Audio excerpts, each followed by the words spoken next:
Happy Thanksgiving. Friendsgiving. Sorry. Friendsgiving. We are happy seltzering. Oh my God. Yeah. How are you guys doing? It's been a couple weeks. It has been. I'm doing well. I'm doing okay. I'm here. I've got some seltzers. All right. We all have seltzer this year. I think we usually always do. Yeah. It's not how are you doing. It's not about how we're doing now. It's about how we're going to be doing and whatever. Yeah. Later. Shayna reminded me before the show started tonight that I think it was our first ever Friendsgiving Seltzer Slam thing that I wound up on the couch afterwards at some point, like with no pants on. Just passed out. Yeah. I know. I got like stuff to do at work tomorrow, so I'm gonna not do that. Maybe. Yeah, well, let's see how the night goes. Yeah, right. We'll see. I'm not looking forward to one of the Friendsgiving shows or Seltzer Slam shows was our longest ever episode. I think almost 5 hours. I don't want to do that. Oh no, Lord. It does. We hit it was like 10 minutes at least shy 6. Or something like that. Yeah. But as usual, this is people can hop in and out. If you've been on the show or you're a friend of the show and you want to join us, then hit us up and we'll give you a link. We're not going to post it publicly so we don't get spammed with shit. But this is just about hanging out and talking. And that could be fun. Let's just see what we get. In years past, we've had different friends stop by and hang out or serenade us with the musical talents. Yeah, musical talents. Buttery voices. It is what it is. We just saw a comment from Brian Fisher. Private label whiskey or whatever. So yeah. So we've got a shitload of seltzer to get through, and Lord knows when or who if anybody even does show up. So let's get into what we're drinking. Should I just paste the link in stream and see what happens? Yeah. We can play whack-a-mole if people do. Oh boy. It's usually the assholes from Instagram that start commenting that we have no control over or whatever. Oh, and we're not doing Twitch anymore. So yeah, I was gonna say Twitch. We used to get a bunch of. That's right. I don't think it was Instagram. It was Twitch. Yeah. So. Your beard's so sexy. Remember that? I remember that. Oh yeah. Shit, was that long enough ago where I had the longest beard? Now I think I've got the shortest one out of all of us. Now we've all kind of flopped. I think so. You did have. Yeah. I had a honking. Yeah, honking long beard. I don't know. What do you guys got for seltzer? We talked about this a little bit before the show. Did you open it? I'm cracking it right now. I don't know if this is going to be like a smooch or what, but I'm pretty sure it is. So Jason and I ended up at the same Mega Bev, 5 minutes, outside of each other's arrival and departure times. But we decided to start with whatever this. It's an Arvon Island Life Seltzer. That looks smoogy. Oh my God! Yeah. Yeah. And the pineapple glass. It is pouring thick. It's very thick. Oh yeah, you gotta have a pineapple glass. 2 C's. Island Life, right? Oh my God. Thick. Yeah, Shayna, you'll probably want to try this one because it is smooch-like. Goodness. Okay. You can. Anytime I hear the word smooch, I want to make dirty jokes, and I'm trying to refrain from doing that on air. I haven't had enough seltzer yet, but it'll probably happen later. We established about 100 episodes ago that this wasn't a family-friendly show. We have that checkbox ticked on our podcast. Yeah. Oh, good. I think what was it? When were the Losies? Weren't they our second or third episode? Yep, something like that. Yep. And that was the only episode I can remember where I was trying not to swear because they just opened presidential. That's right. Yeah. And a lot of their church friends watching and whatnot. Yep. A lot of the church. Oh, was that their request or were we? No, it was just something I was just I knew that church had really supported them during COVID and when they opened and I was you know what, we're not gonna swear. And they got their kids and stuff. But I think that's the only episode that we've done that's PG. Probably. So okay. What was that, Faith? You drink. Oh, yeah. So I got, it's from Untitled Art. I guess that's what but they call it Florida Seltzer. Yeah. I think I have one of those too. I'll have to track it down. This is the prickly pear guava, and that face was, that flavor is potent. It's good though. It's good. Like, but it smacks you in the face. Like artificial potent, or not really? Like, I mean, the guava takes over. I don't really know what prickly pear tastes like. So yeah. There's a Travis. I always enjoyed this. Yeah, get yourself a drink. Come on in. Yeah, you don't even have to be on camera if you don't want to. Just bring your beautiful voice in. Yeah. Anyways, this is good. I'd buy this again. Not bad. Right on. Enjoyable. So actually, Travis should jump on, because I weren't we talking about something like we saw our video on his webpage. Something about there might have been some award or something. I heard something to that effect, but I don't know. Yeah, I don't know what the deal is. So you can confirm or deny that. Yeah. You're on trial, Travis. Come on. Hilarious. Anyway, what do you think of this shit, Ryan? It's pretty good. It's I feel like I just got a seed stuck in my throat or something. Like it's chunky in the best possible way, I guess. Thick. Yeah. There's a lot going on. Mm-hmm. So I brought extra glasses and dump bucket, but I'm bummed because this shit, I'm gonna have to go scrub this out of my pineapple glass. I thought you said that was your pee bucket. It is. It can be both. Depending on how many of these we get. It can be both. It can be both. Yeah. So yeah, this has what did I say? Pineapple, mango, banana, guava, and coconut. That's a lot. It's a lot. It's very much thick and creamy. Anyway, do you want to talk about? I'm not sure if you're trying to keep it a secret or not, but do you want to talk about what you're talking about for show ideas for the next 10, 12 or something like that? Yeah. So we've done a really shitty job the last 2 years. I think we came up with a bunch of episodes, but we didn't really execute well on them because life kept happening. Yep. And then the last several shows,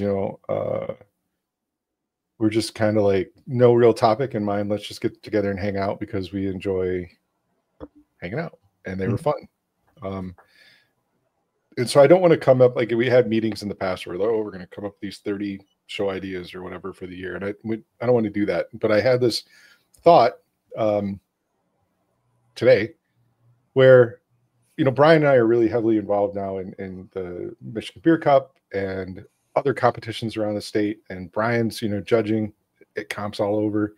We're maybe talking about helping out with another beer comp, and I help with Celebrity Deathmatch, and we do our friends do the Grand Rapids stuff, the Sicilianos and O'Connors, and what's the other one you just did, the Kent County. So I'm we're really involved in brew comp, and I said it would be a cool series of shows if we just got together and picked a piece of competition and talk about it. Talk about the different softwares that's out there, and we can kind of go pros and cons over the different BC OEM versus Reggie versus the other one, or we can talk about metals or the process to go through sorting, or what was the other one?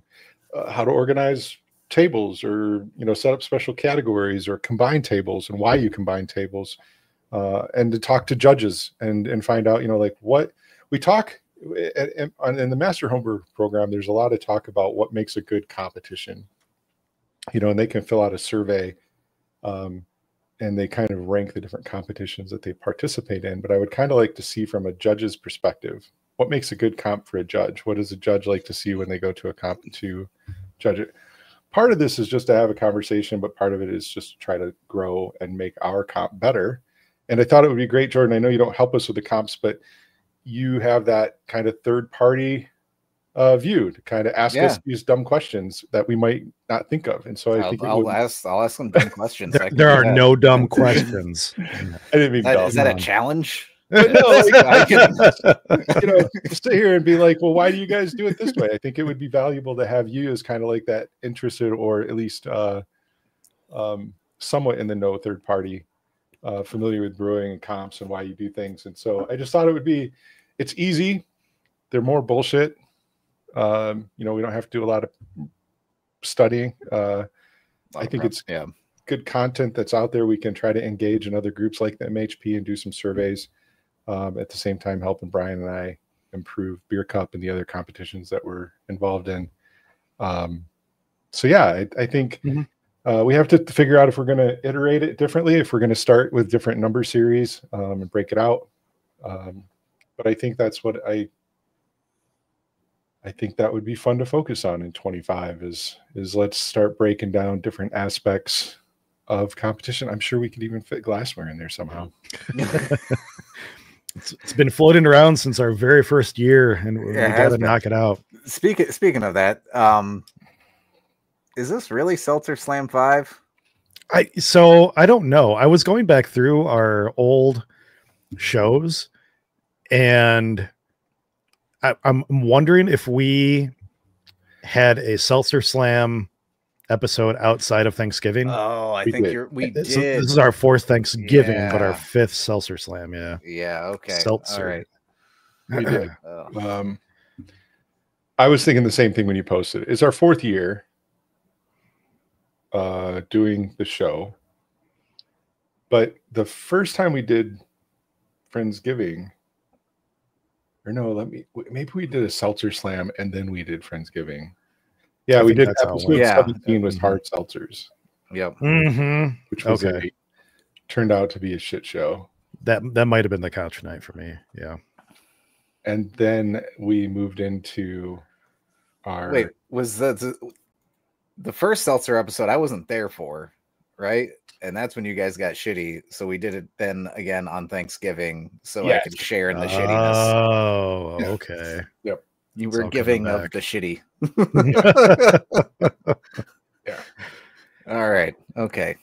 Yeah. And not to break the flow of this conversation, would you call what's on top of this beer, or not this seltzer, Jason? Would you call that foam? What else would you call it? Well, I don't know because it is I can't even show the inside of this glass without spilling it on my keyboard, but it looks like you're drinking a melted milkshake. I wanted to comment that this seltzer has better foam retention than the best German beers that I've had, but I don't know if I can call it foam, but it's on there and it's not going away. It very much is. It's like it's like poking at styrofoam. It's the foam that you get when you make a root beer float. Yeah. Okay. Yeah. Okay. The head is very solid. That's going to get out in a minute. It's the protein head, right? Yeah, it's not bad. It's a little sour. I'd almost say it's probably better than Smooch that I remember. I wonder if I can take a picture and put it up on the stream. I've still only ever had Smooch the 1 year that we had it. But every time I see it in the store, I'm like, man, it was tasty, but I can't what is it, $5.40 a can or something? They're the small cans, at least the one that you got. I'm like, yeah, delicious though. But yeah, it's like a $20, $22 4-pack, and they're little. Yeah. Yep. So maybe I'll get those for camping when I go out next, so I can pretend like I'm having something healthy for breakfast. I don't know if I'd want to start the day off with that shit, because I still think they're 8 or 9%. Oh, are they? I thought they were 5. No, there's no way. I thought they were high. Hold on. This thing is only 5%. Okay, yeah, let's Google this. Googling. It's only 5. Okay, I Okay, thought they that's were higher. Whatever. Holy shit. I'm emailing myself this photo right now. Hold on. This is a lot of work, Brian. Hey, Well, but hey, whatever our next platform is, maybe we'll have direct post capabilities. If only I worked in IT and I knew a better way to do this. There you go. Fax it to me. I'll scan it back in, and we'll post it from there. The phone system I manage has faxing capabilities. It's pretty easy to use, actually. All right, let's see if I can share this. Hold on. It's great that they finally got that fax capability working 10 years after the faxes died.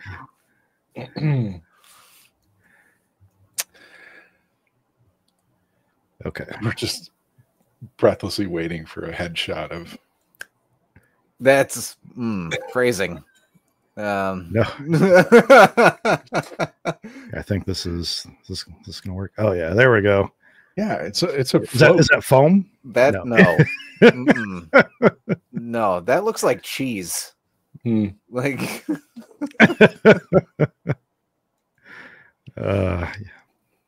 It's you guys are starting off strong. it's something. Yeah, It looks like a dessert, like a custard topping. it very much looks like that. It's really good though. It is. It's not a dumper. Yeah, it's pretty good. It's getting in my mustache though. But yeah, so next year or next month even we'll start diving into the inner workings of homebrew competitions and try to engage the community a little bit more and see what we can come up with. Shane is asking if I need a spoon. I'm okay, honey. Thank you. He does. Did you see the picture? Yes. She came in and had a bit. And so she's offering from experience. Mm-hmm. This is going down way too quickly and easily. This is why it's the seltzering. Seltzer slam. Yeah. I'm worried about some of those. So I bought more than you guys did, wimps.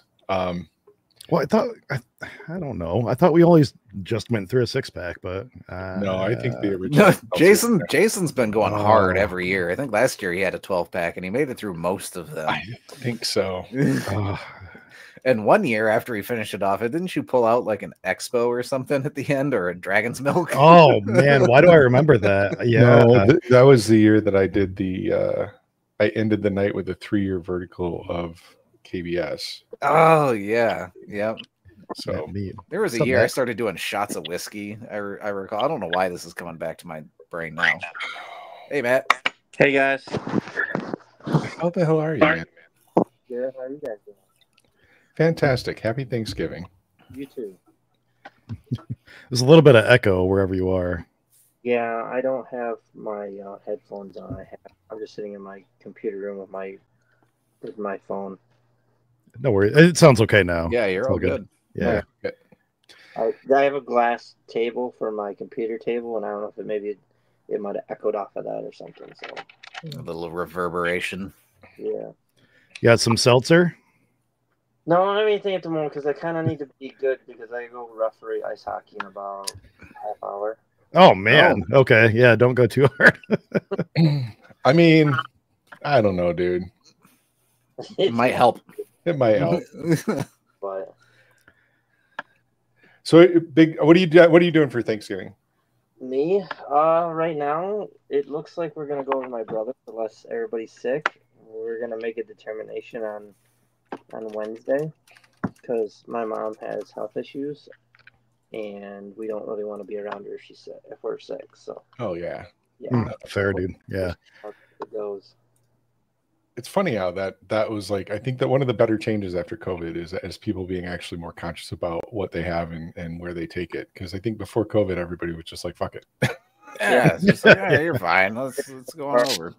Thanksgiving meal, like coughing up a storm and sneezing. And now people are a little more cognizant of what they're carrying around. Yeah, that's awesome. Right on. Well, thanks for stopping by.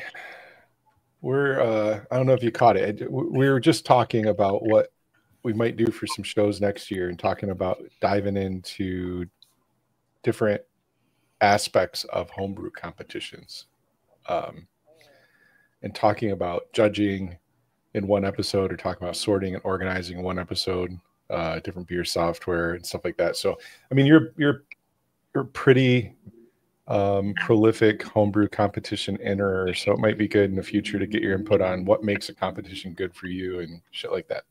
Yeah, I can talk about it. I'm planning on next year, so. What's I'm that? doing what next year? I'm planning on doing one about this time next year, probably in January. Not this coming up year, but year so 26. I want to do like an all German beer competition after Christmas, like in January. Oh, right on. For us. You got a name for it yet? I do not. I'm trying to get like Cedar Springs involved on it, so we'll see what we can come up with. That would be cool. Are you gonna? Are you planning, or are you thinking about keeping it to a certain region or opening it up to like state or nationwide? State. State? Yeah, I don't want to get it too big. I just want it to be like people here in Michigan, and then if it goes well, then we can look at like expand. But they already have like these type of comps in Texas right now. They have a only British beer one, they have an only German beer one, and they have an only Belgian beer one that they do in the fall. So it would be somewhat similar to that, except I'm just going to start with German first and just keep it small. And if it goes well, then we can see about maybe expanding it in the second year. Hell yeah. Yeah, I think starting small is definitely the way to go. Brian and I, the first comp that we managed was 500 entries, and it was a little overwhelming at first. That's a lot, yes. But I mean, if we can pull 500 entries just for that, for like a normal competition, I would wager that you can get a bunch of Michigan only entries for like a German beer comp. Oh, I'm sure with the style specific, you just got to give a little bit more heads up. I think advertise a little bit sooner. Like make more of a formal announcement. Probably around mid-year, so people have time to like start brewing stuff or put things aside if they've already got something brewed. So put things aside. Who actually loggers their loggers? Come on now. That's what gelatin's for, right? It's like cheating the logger. Have you guys messed around with that fast loggering process at all?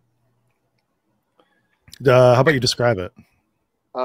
So from what I was reading, and I don't remember who the person was that defined this, I'd have to go look it up, but there's a process where you start at a low temperature at yeast pitch, which is like 55, and then once you hit the 50% portion of your gravity, then you raise it to 58, and then when you get to 75% portion of your gravity, you bump it up to 62, and then when it hits 90%, you hit it to 66. And then after it's done fermenting, like you don't see any change after 3 days or whatever, then you start the cold crash process and you knock it 5 degrees every 12 hours to get into like the 30s. So you can basically do a lager in like 2 to 3 weeks instead of like a month and a half. My lagers, honestly, like I think they usually finish up in 2.5 weeks. Like so, anyway, like even at like the 50s. I have one right now that I started on November 18th, and what it looks like it was finishing up around the 23rd, and it's basically, I'm looking at the chart now, and it looks like the gravity hasn't changed in like 2 days, so probably tomorrow I'll start the lagering drop temperature process. But I mean, if I start on the 18th and today's the 25th, that's what, a week? Yeah, no, it's still really good. Cold crash over 2 to 3 days. I mean, that's a lager done in like 2.5. So it's pretty good. What yeast? This one that I'm doing is it's just a normal Czech lager yeast. Yeah. Okay. The one that White Labs has. Like 802 or something. Yeah.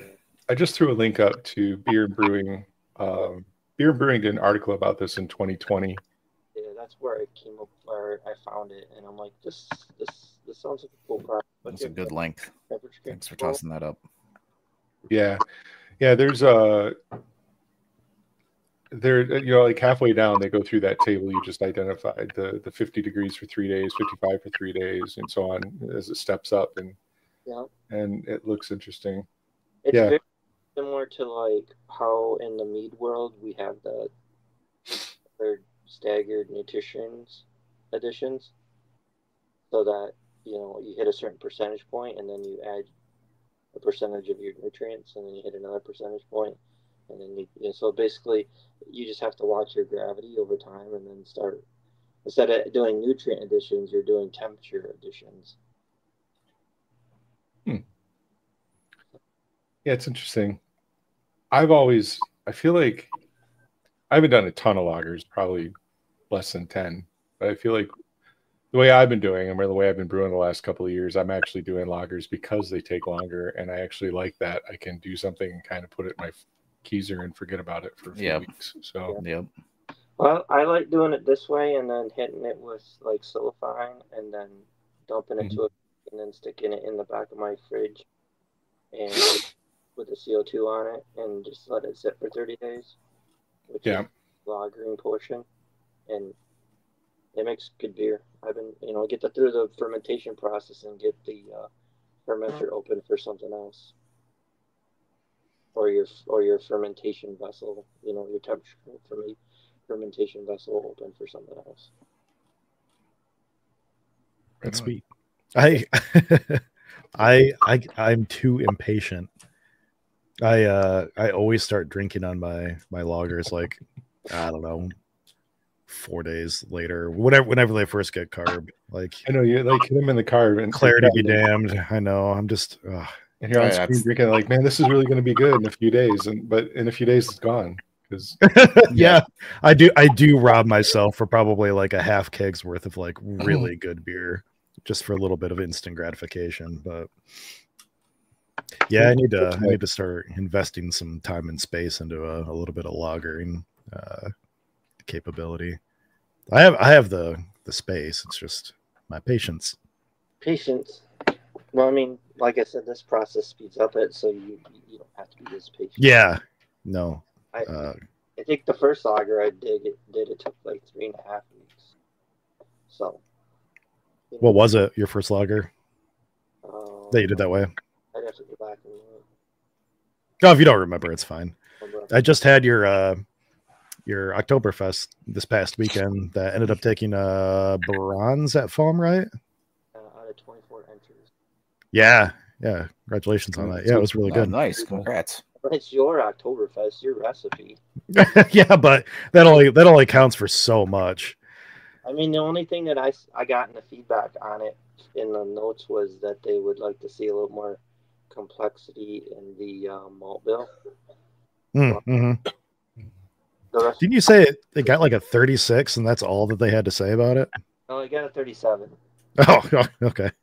Here's the weird thing. So on their website, it says it got a 38, but then when you open up the score sheets, it's 2 37s. Yeah, I mean, take what they give you, I guess. Yeah, take it. Yeah. But I mean, I was happy that because it was a pretty big category, they stuffed a lot of stuff in there. I saw that one, yeah. A third place, I'm happy with a 37. Yeah. I think they crammed like Rausch beer into there too, probably, didn't they? And like Vienna lager and some other stuff, maybe. Yeah, it was huge. So the so I was pretty happy with that. What was the one you had? And you got a bronze and mine was a 36. Was it? Yeah. Yep. And my alt beer got a 40. Made it to mini boss, but didn't make it through mini boss.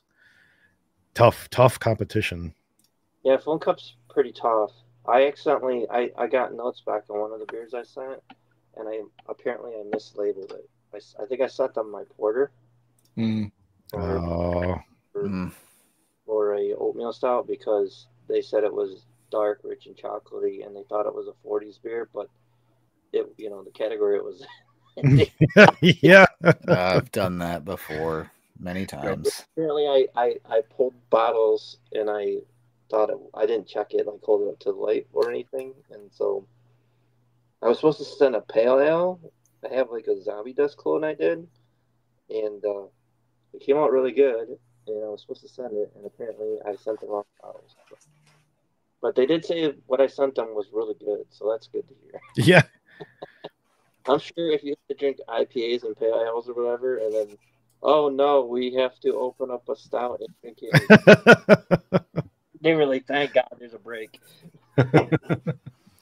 No names or anything like that, but this weekend at the KCCC comp, somebody ended up accidentally sending in 2 bottles just full of Star San.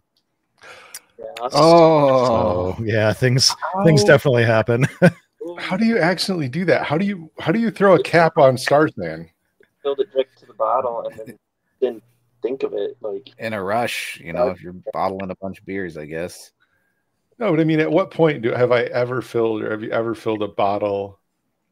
beer bottle with Star San? I mean, everybody has their different processes. When I used to bottle with Jordan, like when he started brewing and I started helping him out, he filled a bucket with Star San, and we used to just dunk and fill all the bottles with Star San right out of his bucket.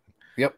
That's how I just flush all the bottles with Star San, and I flip them. I have like a drip thing. I just flip them and let them sit and drain a little bit, and then I start doing the counter pressure filler. But all I can think of, if in this situation is, and I have this at home too, is I have a keg that has Star San in it, and when I wash it, okay, into the keg. So you think they grabbed the wrong keg and bottled off of it or something? Wrong keg.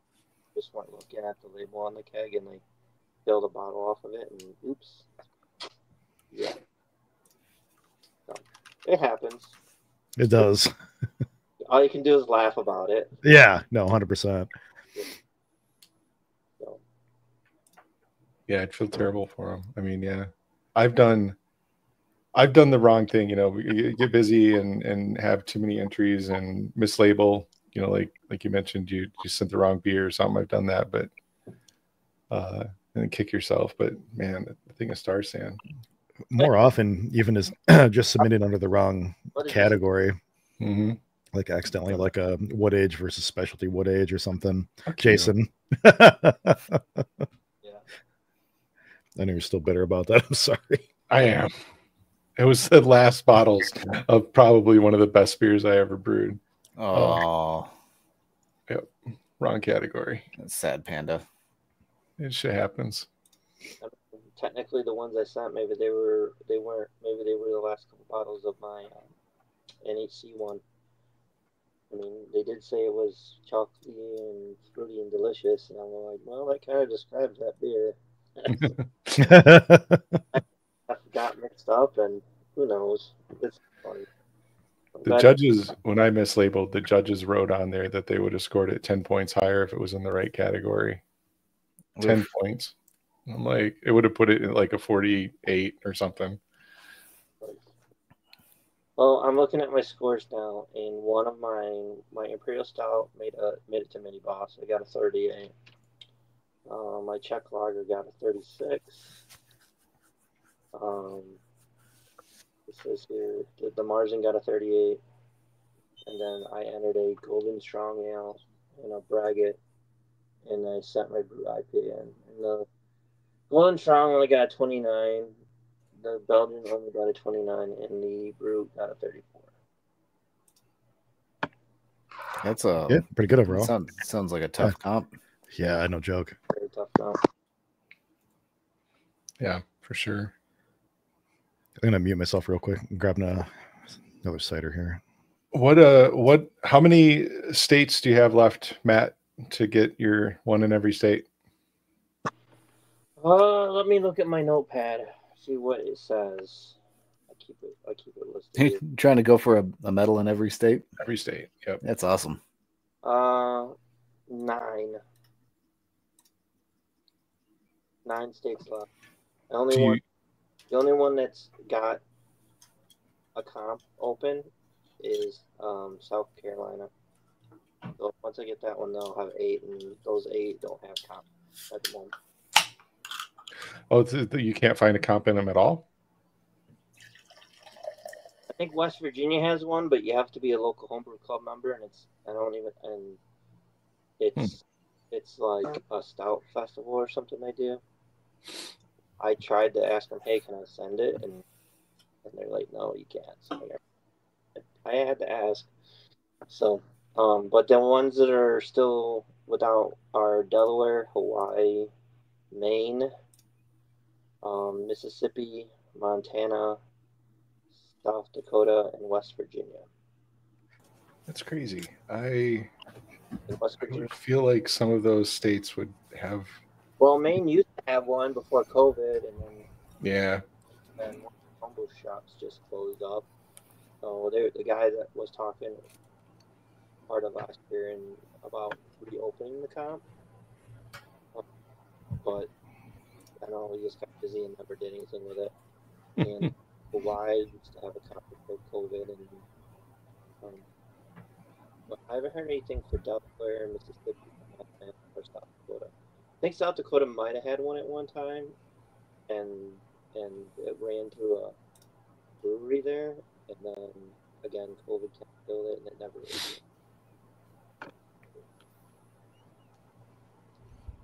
I find it, Jason. I find it funny you're still drinking that. Like I'm on my second like already, but I was just thinking like I'm falling behind. I'm sitting here talking. You got to chew your drink.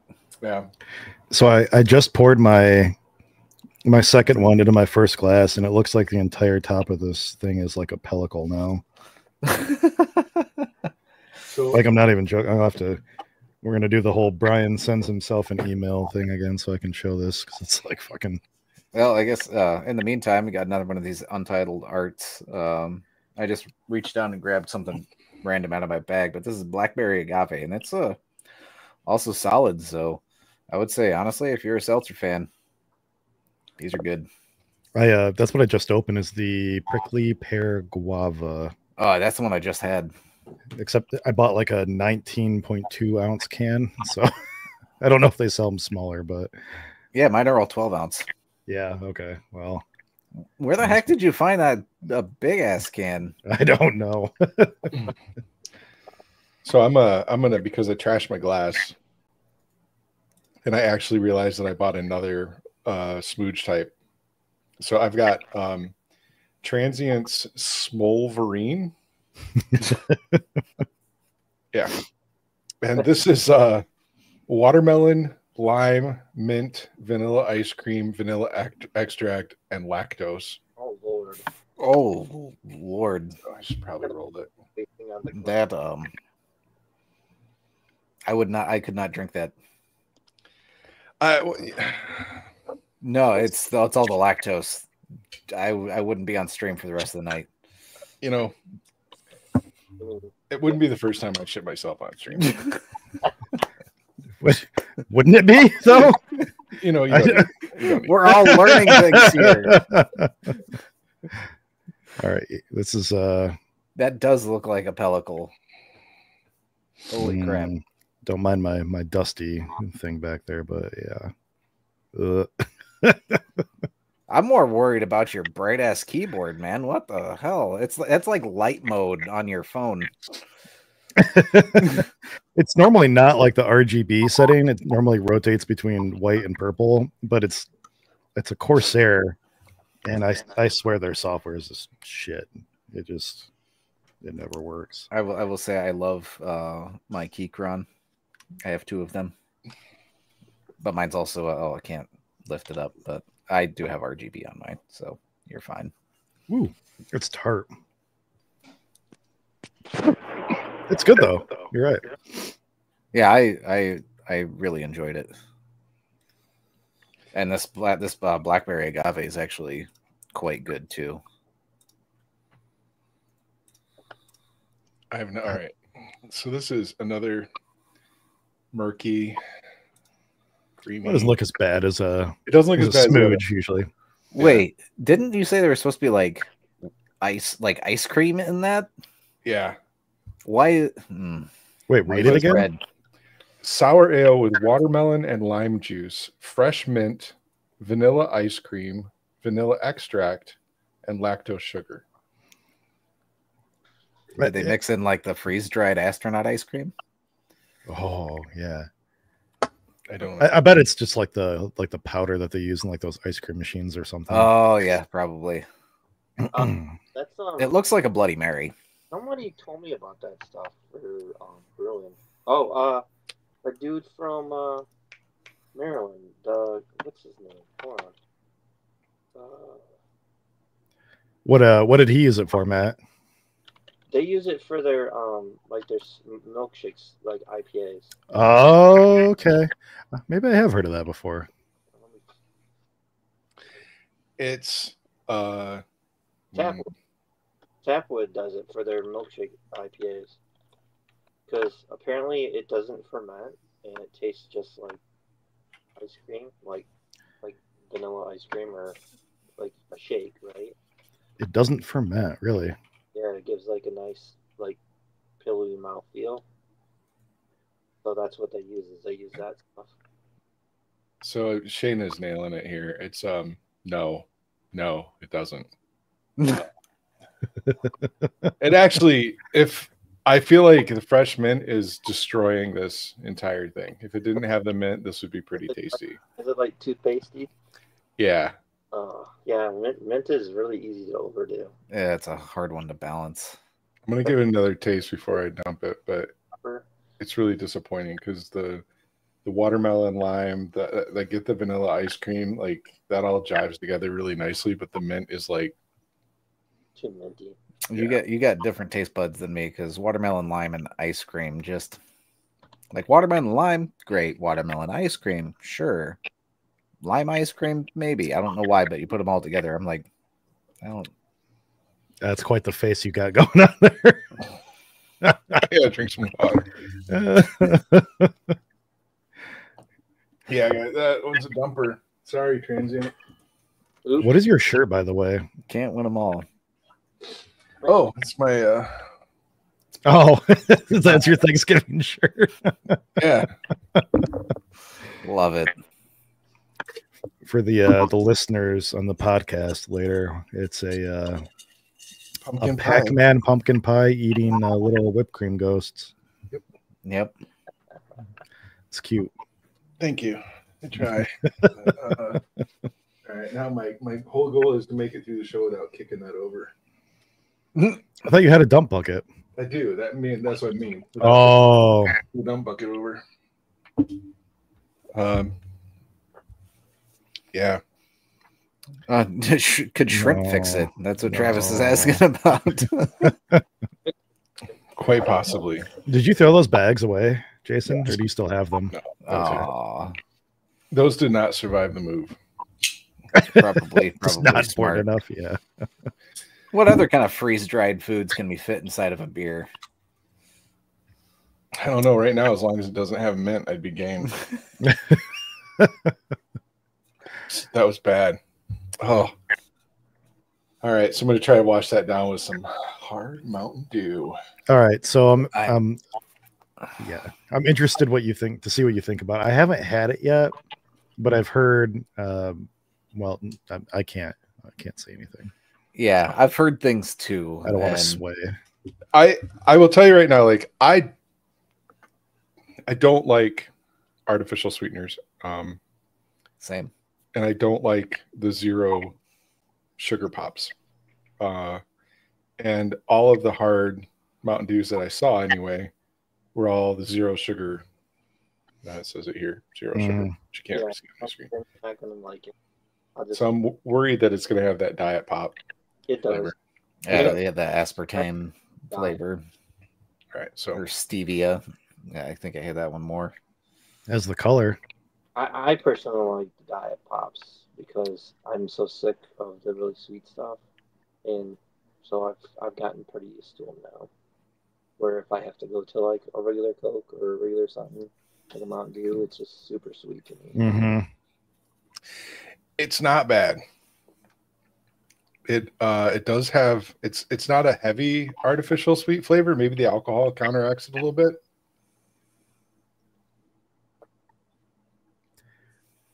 It's very Matt, did you try my Mountain Dew mead? Did you have that while you were down here brewing with me? Yeah, when we did the brew day. Yeah. Okay. It was pretty good. I still have 2 bottles left. I'm trying to decide what to do with it. I think your Mountain Dew mead was a lot cleaner and closer to Mountain Dew than this. Like this, yeah. It's kind of Mountain Dewy flavor, but it's not really Mountain Dew. Mine still had a bit of a diet flavor to it, like even just using the syrup to back sweeten. Yeah. Not terrible. I mean, I can drink it. You're gonna finish it? Yeah. Yeah. I bought the watermelon one too because I was curious. Oh, that I sounds I didn't know good. there was a watermelon. Yeah. Okay. They have a mixed tropical pack that you can get. Like the normal one is like cherry, Mountain Dew, Baja Blast, and watermelon. Oh, tell me they have alcoholic gamer fuel. That'll take me back to like high school. I don't. Sans alcohol. I'm not... Apple, mango, and I think regular Baja, something like that. Huh. And Okay. pineapple one is really You said really good. yes. Hmm. Orangish yellow color to the can, and it's really good. Do they sell that flavor as regular Mountain Dew? I think so. I think it's one of the variants that you can find at the store sometimes. Huh. Yeah, I'll have to take a look. I don't drink much pop these days, but that sounds good.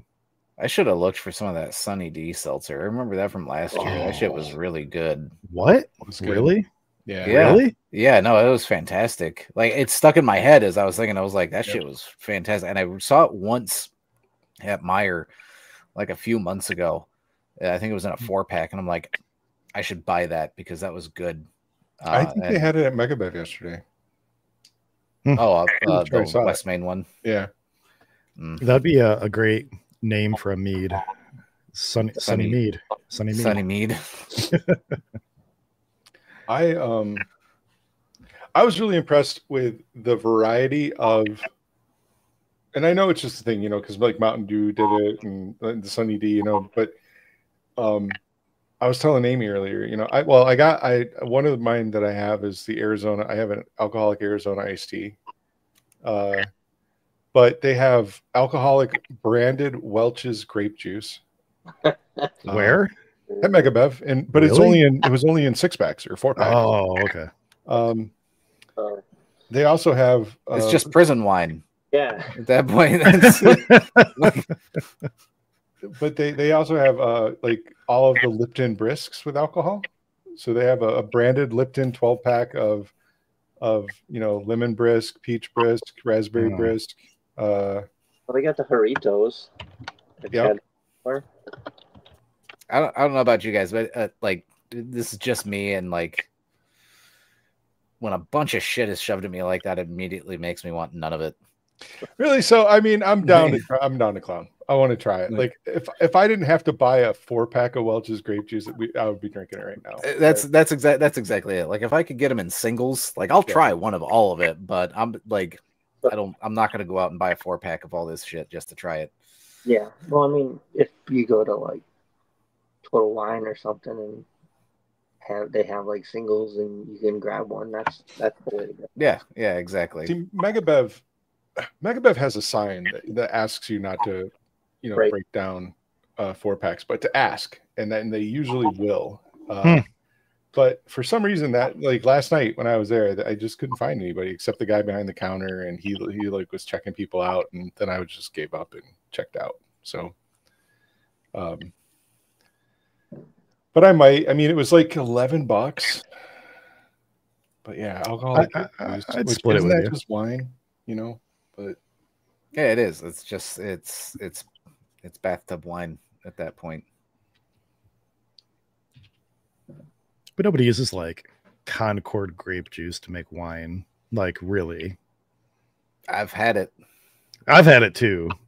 And it's good. I like that flavor, but oh no, really, like it was like it's not something I'm gonna go out of my way to get. Now I kind of want to try it. Like I want to Well, get that's- some like Concord grape must. And like That's also like saying, like, what's the point in drinking seltzer? It's just watered down vodka, right? So Yeah. speaking of seltzers, I'm down on number 2. oh shit, man, I got to do some catch up. Well, to be fair, both be of these fair. cans were only 12 ounces. So Fair. It's funny. I'm Googling it. And Welch's has a line of craft cocktails. Welch's branded craft cocktails. But this wasn't it. This was pure Welch's grape juice. I swear to God. I'm going there tomorrow and buying it. all right. Well, I've got one more seltzer before I break into the other random shit that I bought. Pardon me. I'm going back with the classic. Oh, Truly. the Trulies. Yeah. I didn't grab any Trulies. That's what I was Oh, saying. I Like, did either. it was like my last choice. I was like, there weren't like I said, there were mom water. I didn't want any of that. There were a couple. There was like one other like still alcoholic seltzer, if you will. I'm like, I don't want that. It just doesn't sound good to me. So Have you tried any of the Happy Dads? I have not. I want to. Solid. I would have picked some up if they had singles of it. Yeah. What I are they? actually they're just seltzers. Oh, okay. But See, like, I really thought it was just like a light American Pilsner with like their branding and everything. I didn't even look at it. I just saw Happy Dad. I was like, oh, it's probably a lawnmower beer. nope. The first one that came out was just the original Happy Dad was just a fruit punch seltzer, which is really good. Huh. And Okay. I think I bought a mixed 12 pack or a mixed 24 pack when I went camping one time last year, and they had like raspberry, lime, and then recently they started coming out with some big ones. So here, check this out. I'm looking at Jordan's reaction over there. What flavor was that? That was wild berry. Like it's been a minute since I've had a Truly, but it's like if you melted nerds onto a piece of cardboard and then licked it. Sweet. Like I'm gonna drink it, but I'm not. And I used to love Truly, but I don't know. Okay, Untitled Art, you fucking spoiled me because that was good. This going after for those to this is that ain't it. I'm gonna suffer through it, but Well, this is my next one. You did what is Death Row Records grape? Yep, great pop. it's grape Oh. drank. Yeah, Grape drank. grape drank. Oh, that's funny. And it's a tall boy. Purple drank. Is that a 19.2? 24. Holy Whoa! fuck.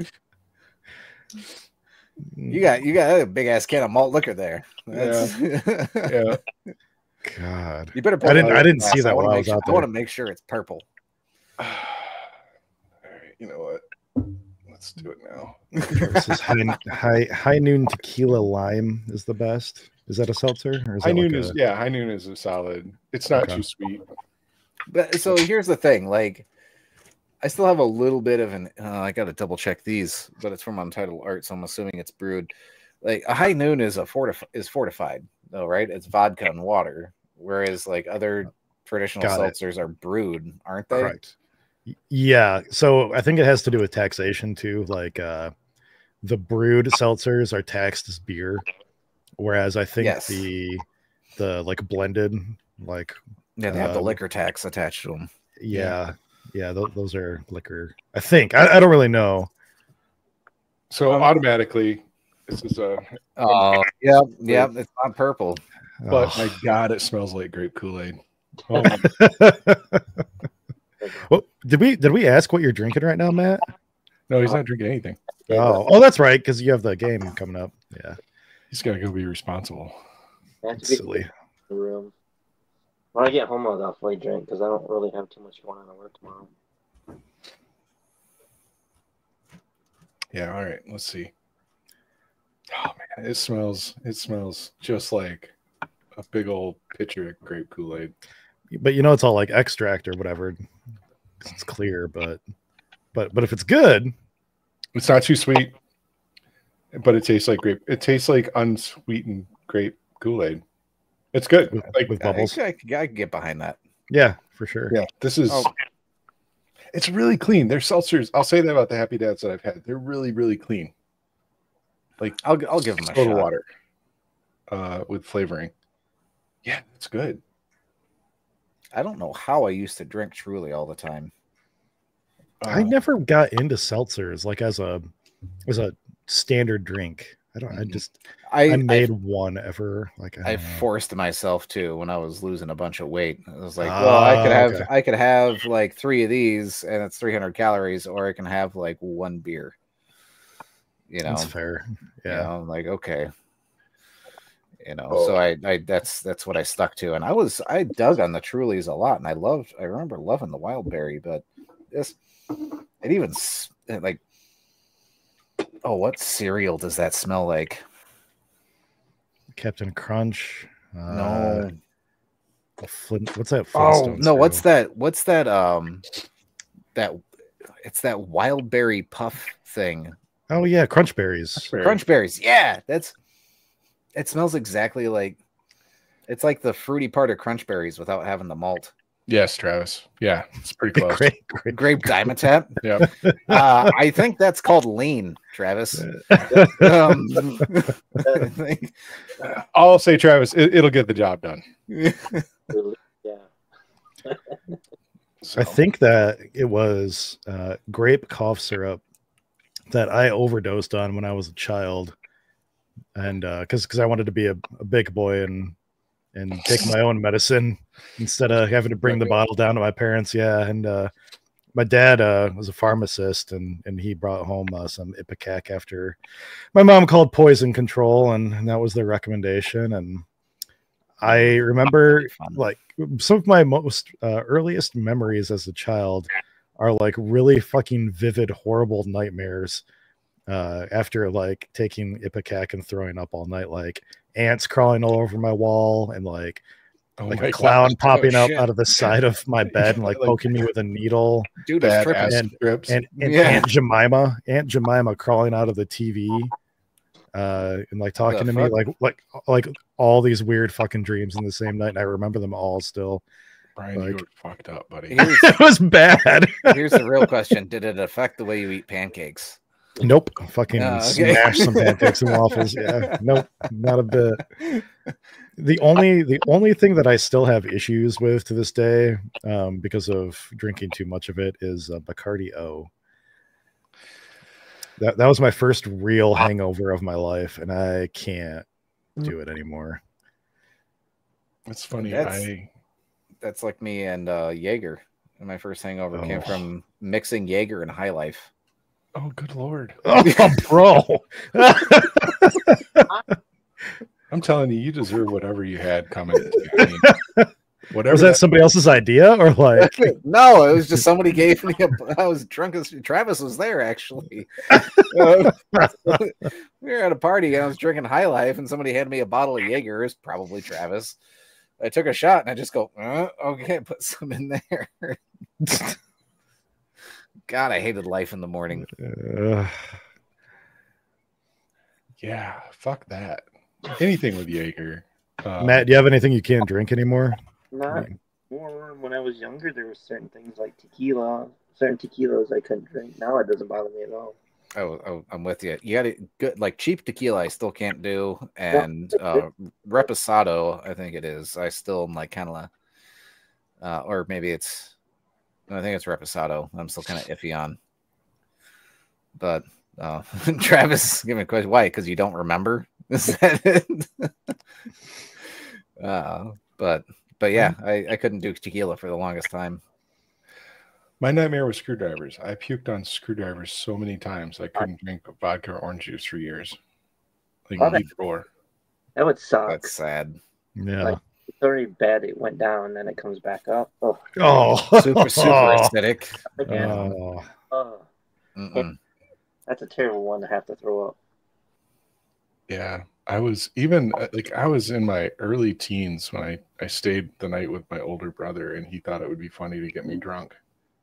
And that was the first time I drank, and I'm pretty sure that the first thing I ever had when I drank was screwdrivers.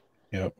We drank screwdrivers all night and played video games, and then after I was well and hammered, he was like, "You want to try a beer?" And he gave me a Michelob Dark, and I took one drink, and then it just all fucking fountained up. Oh, God. Oh no. Now, Do you guys have, when you were younger, did you have something that was your favorite, like, mixed cocktail? Like, my friends and me used to drink Mountain Dew with Southern Comfort. But I think it's just because it was so sweet. Yeah.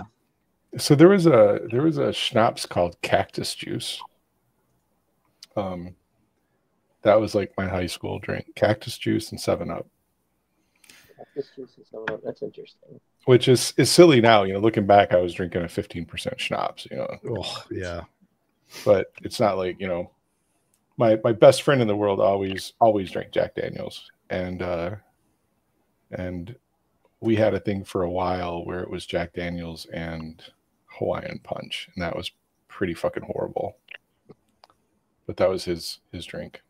Well, now the kids do like Kool-Aid and vodka and a bunch of stuff. Oh yeah, blackout juice. Blackout, yeah. In the gallon Borg. Jugs, right? Yeah, the Borgs. Yeah. I saw these kids walking around with the milk cartons, like the gallon. Oh my God. And I was like, oh, I know what that is.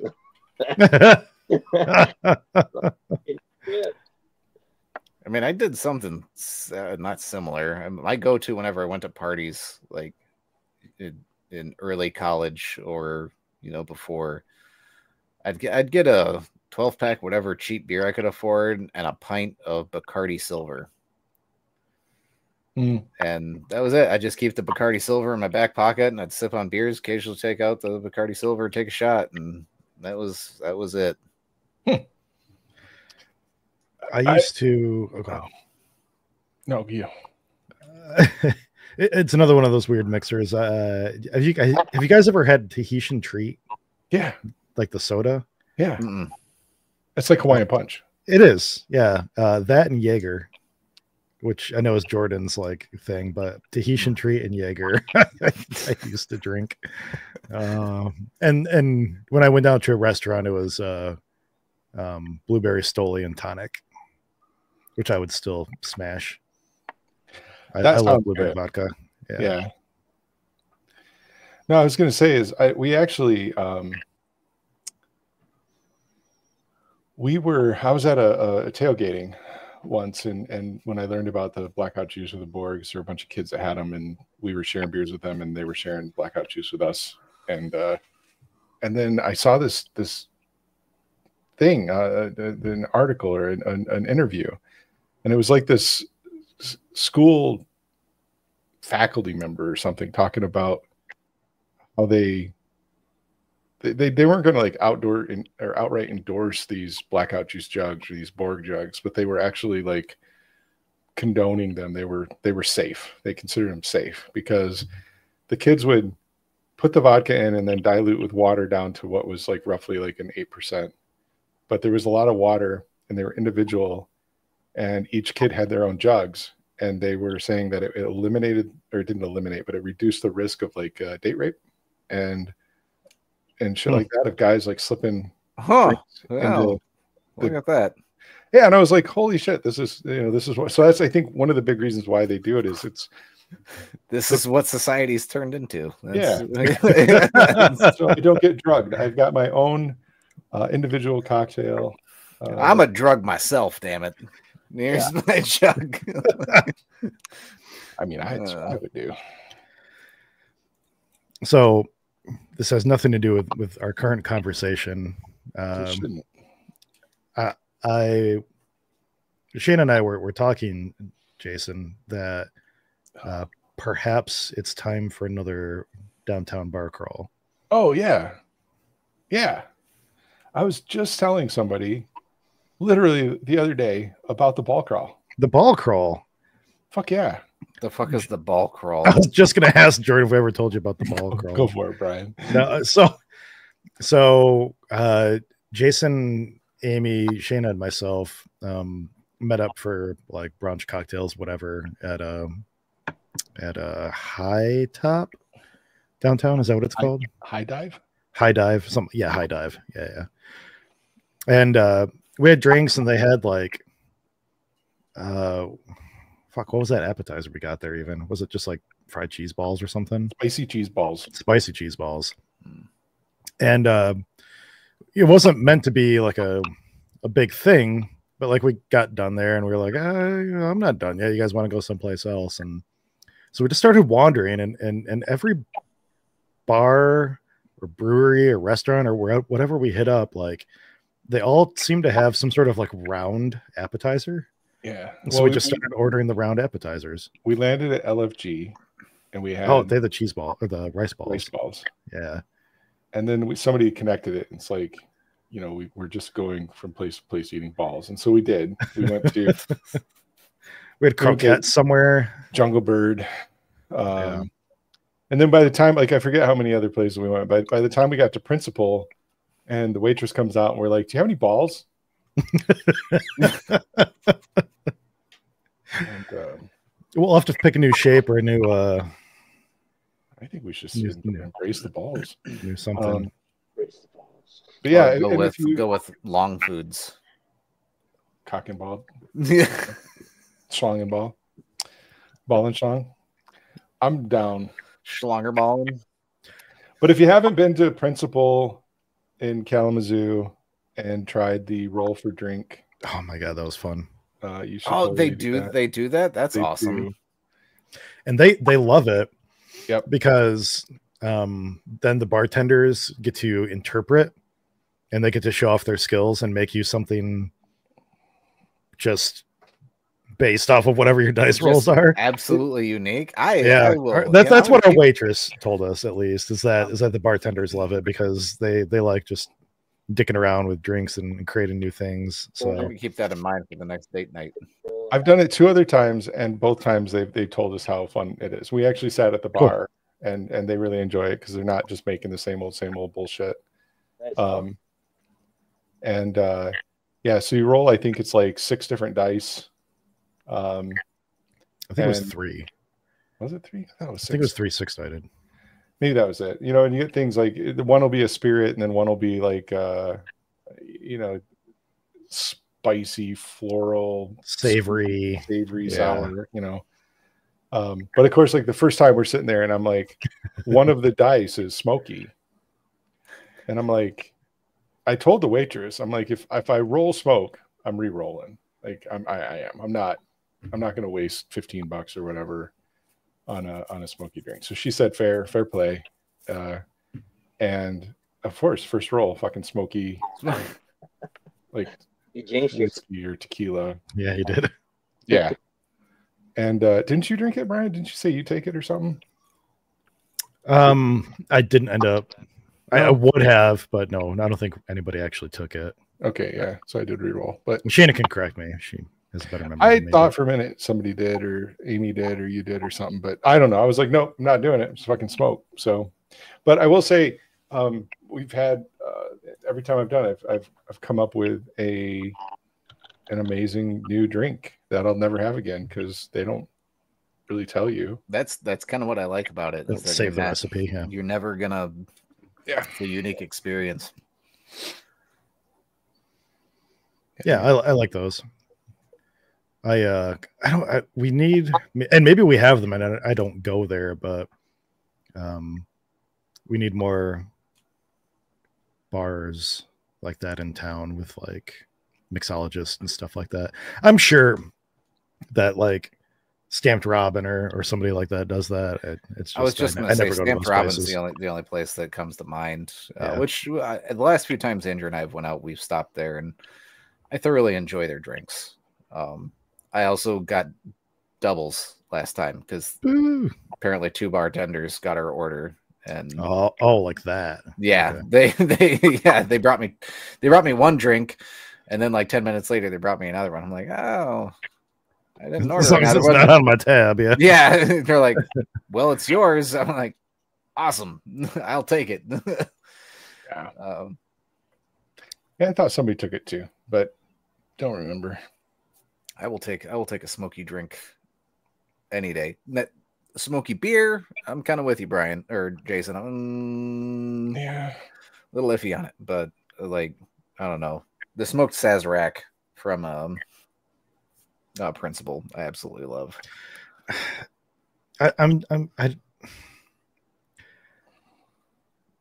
Does anybody really like Sazeracs? Like, do you actually like it? Like, do you actually really like it, Yeah, or do you like it because everybody like orders smoked Sazeracs and like they think they like it? No, I love it. It's great. Okay. I'm not convinced I do, but I order them anyway and I drink them. I get what you're saying. Like there's it's not your standard palate by any means in terms of drinks, but I love it. I get it every time I go. Well, almost every time I go. I don't think I got it last time I was there. I got a different drink that I really ended up enjoying. I want to say they called it the George Washington or something like that. But it comes on a platter. Like they give you a specific like glass for it. I don't know. I'd have to go back and look at it again, but that was really good. It was like somewhere. It was kind of Manhattan-y, if that makes sense. But which is also very close to like an old fashioned, which is one of my favorites. You know, so makes sense that I liked it. I feel that way, Brian, about Negronis. I've never had one. I'm like, it's something that I feel like because I love gin and stuff, and I feel like I should enjoy this drink, and I like bitter stuff. But every time I've had a Negroni, I'm literally like, how can anybody drink this fucking thing? That was what kind of got Andrea into liking gin. Like at what is it? I can't recall. There's a restaurant out in Mattawan. And they serve a drink called the French 75. I think it is Bird Dog. It's Bird Dog, yeah. Yeah. And we got that. We were out at brunch like long ago. This was right after Charlie was born, so it's been about 3 years probably. But we tried that, and she tries to order it most places that we go, and she's asking for a mixed drink. So much to the fact that I've got a big old thing at Costco gin. And I'll probably be buying some champagne and some lemon juice and whatnot to mix them up at home. But it's a fantastic drink. How do you make it? As far as I know, I don't know ratios. I'd have to look it up. I don't know them off the top of my head, but it's gin, champagne, lemon juice, and simple syrup. I believe that's it. Fuck, that sounds good. Okay. Like it's actually it's fantastic. Favorite summer drinks is blueberry lemonade with some gin. Ooh, that sounds good too. Okay. You get that little bit of citrus herbal with the blueberries and the lemonade. It's really good. But a little like mint would be good in that too. Yeah. Somebody did a blueberry lemonade gin craft cocktail, a canned cocktail. I can't remember who it was, but it was fucking phenomenal. I like the gins coming back. I've always been a gin fan. Newfound. That's how I had it. I had their gin cocktail, and I was like, "This is really good." So now I go to the store. I just buy like a thing of the simply blueberry lemonade, and then grab a little fifth of gin and just mix it to whatever level I want, and it's good. So, love New Holland. Love almost all their liquors. But we bought one of their bottles of the Knickerbocker, like Dragon's Milk barrel aged gin. Okay. I fucking hate it. Really? Yeah, I bought it because I was like, I think I'm gonna like this. I was like, I even told Andrea, like, I'm sorry, but I'm buying this for me. And I despise it. I can't drink it. But Andrea, on the other hand, she's like, this is really good. That's like the only liquor I've ever had her just drink like straight up. I'm like, have you tried any other barrel aged gins? I have not. It sounds like a really good idea to me, but this I just didn't like. All right, next time. So during COVID, I discovered Liberator by I think Valentine something brewing distillery. They're over in Detroit, and it's a barrel aged Old Tom gin, and it was. I mean, I drank a fuck ton of it during COVID. I'm the kind of guy with mixed drinks at home. Like, and it's rare for me to kill a bottle, and I was putting bottles of this shit away during COVID. All right. And I even introduced it to Brandon, and Brandon loves it. So I'm curious now, because if your barrel aged Knickerbocker is anything like that, then I'll be down for it. But I love barrel aged. At least Liberator. I love Liberator. I haven't tried any other barrel aged gin. I mean, yeah, I'll try. I haven't tried any other barrel aged gin outside of that. Yeah. So yeah, I'd be down for trying more. Absolutely. I killed my big can. I'm gonna move on to my third. Good job. I am almost done with my third can. The more, I don't know if it's just the fact that I'm feeling the alcohol, or the more that I drink this, or that it warms up, but the cardboard is less intense. That's good. And the cheeks are more red. Yeah. Yep. Mine are. I'm talking more. That means I'm feeling it. I got a pomegranate ginger press. Oh, I've seen those. I've wanted to try it. I saw the ginger and I'm like, yeah, I think that'll be for me. We'll see though. Press is, I think, one of the better seltzers. Smells good. Looks nice and clear. You're not going to get a pellicle on it. It's the first proper clear seltzer I've had, I think.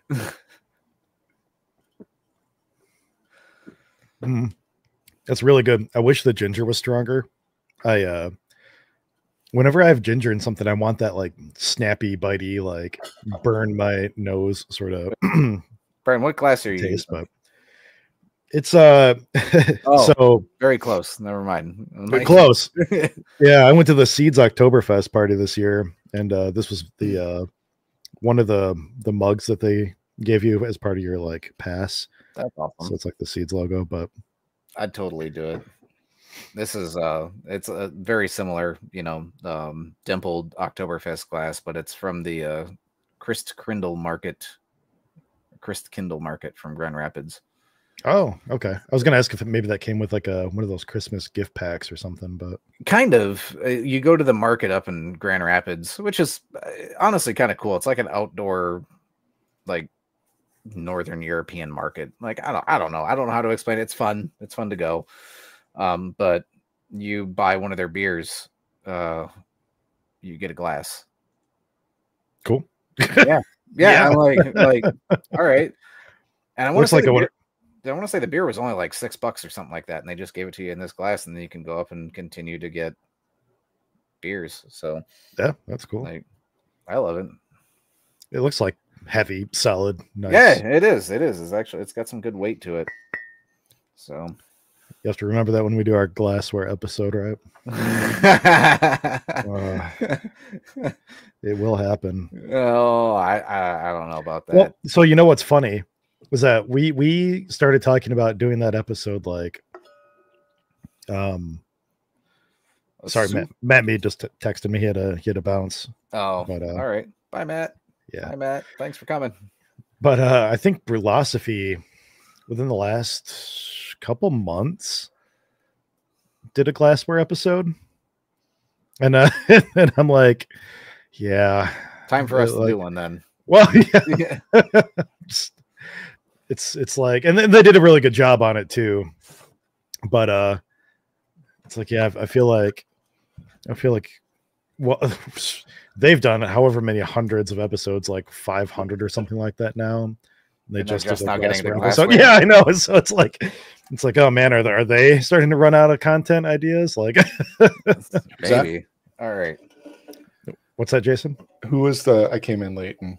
Oh, so I was talking about how Brulosophy, I think within the last, I want to say 3 months, maybe it was half a year, but they recently did a glassware episode. Did they? They did. All right, I got a question for you guys. And it was good. It's time for my next drink. I don't have any more seltzers. Oh. I mean, I could go mix some gin with like a seltzer or something like that, or I got some of these beers here.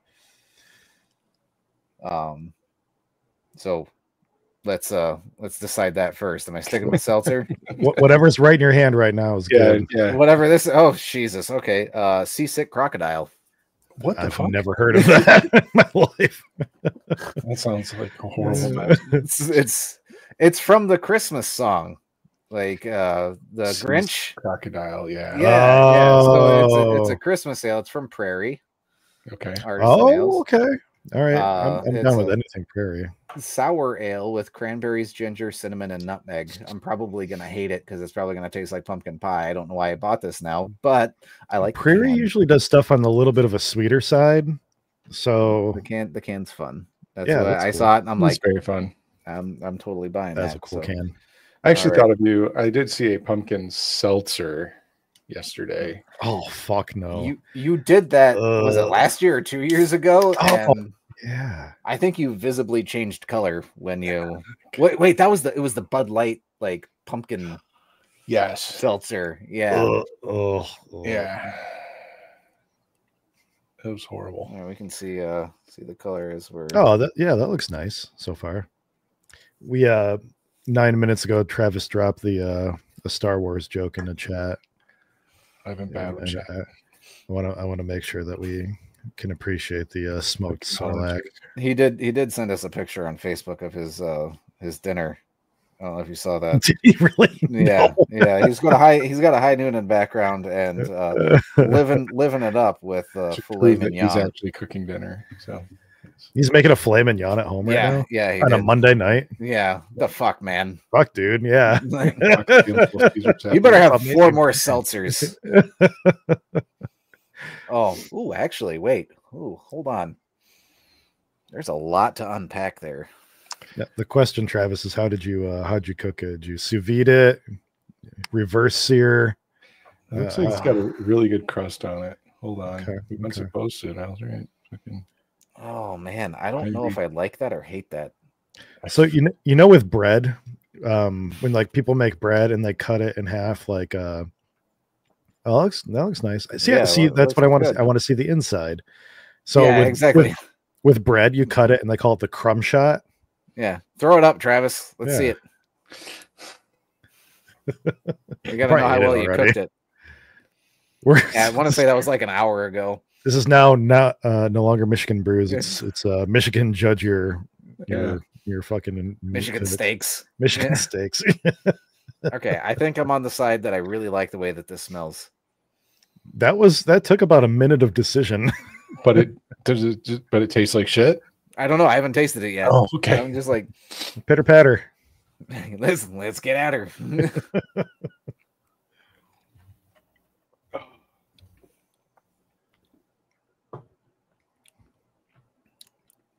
Woo!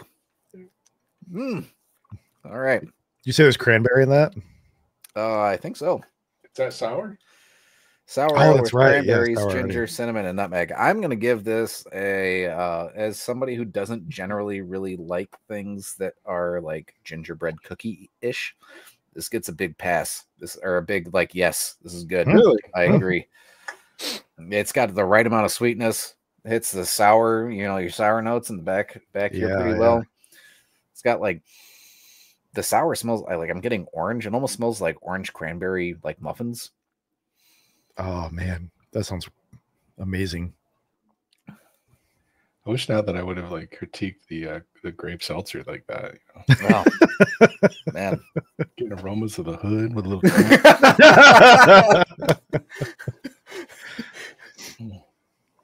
I mean, if they're gonna market it like that, I was gonna say some bad jokes. So speaking of Death Row Records, like we during trivia, so it's Okay. not trivia, it's fuck, I can't remember what the name of it good. is. So there's a type of trivia that's going around in breweries these days, and it's like more Family Feud style, where you don't have to know the answer, you have to know what everybody else thinks is the answer. So the question will be more like what is the minimum amount of days per week you should shower? and One.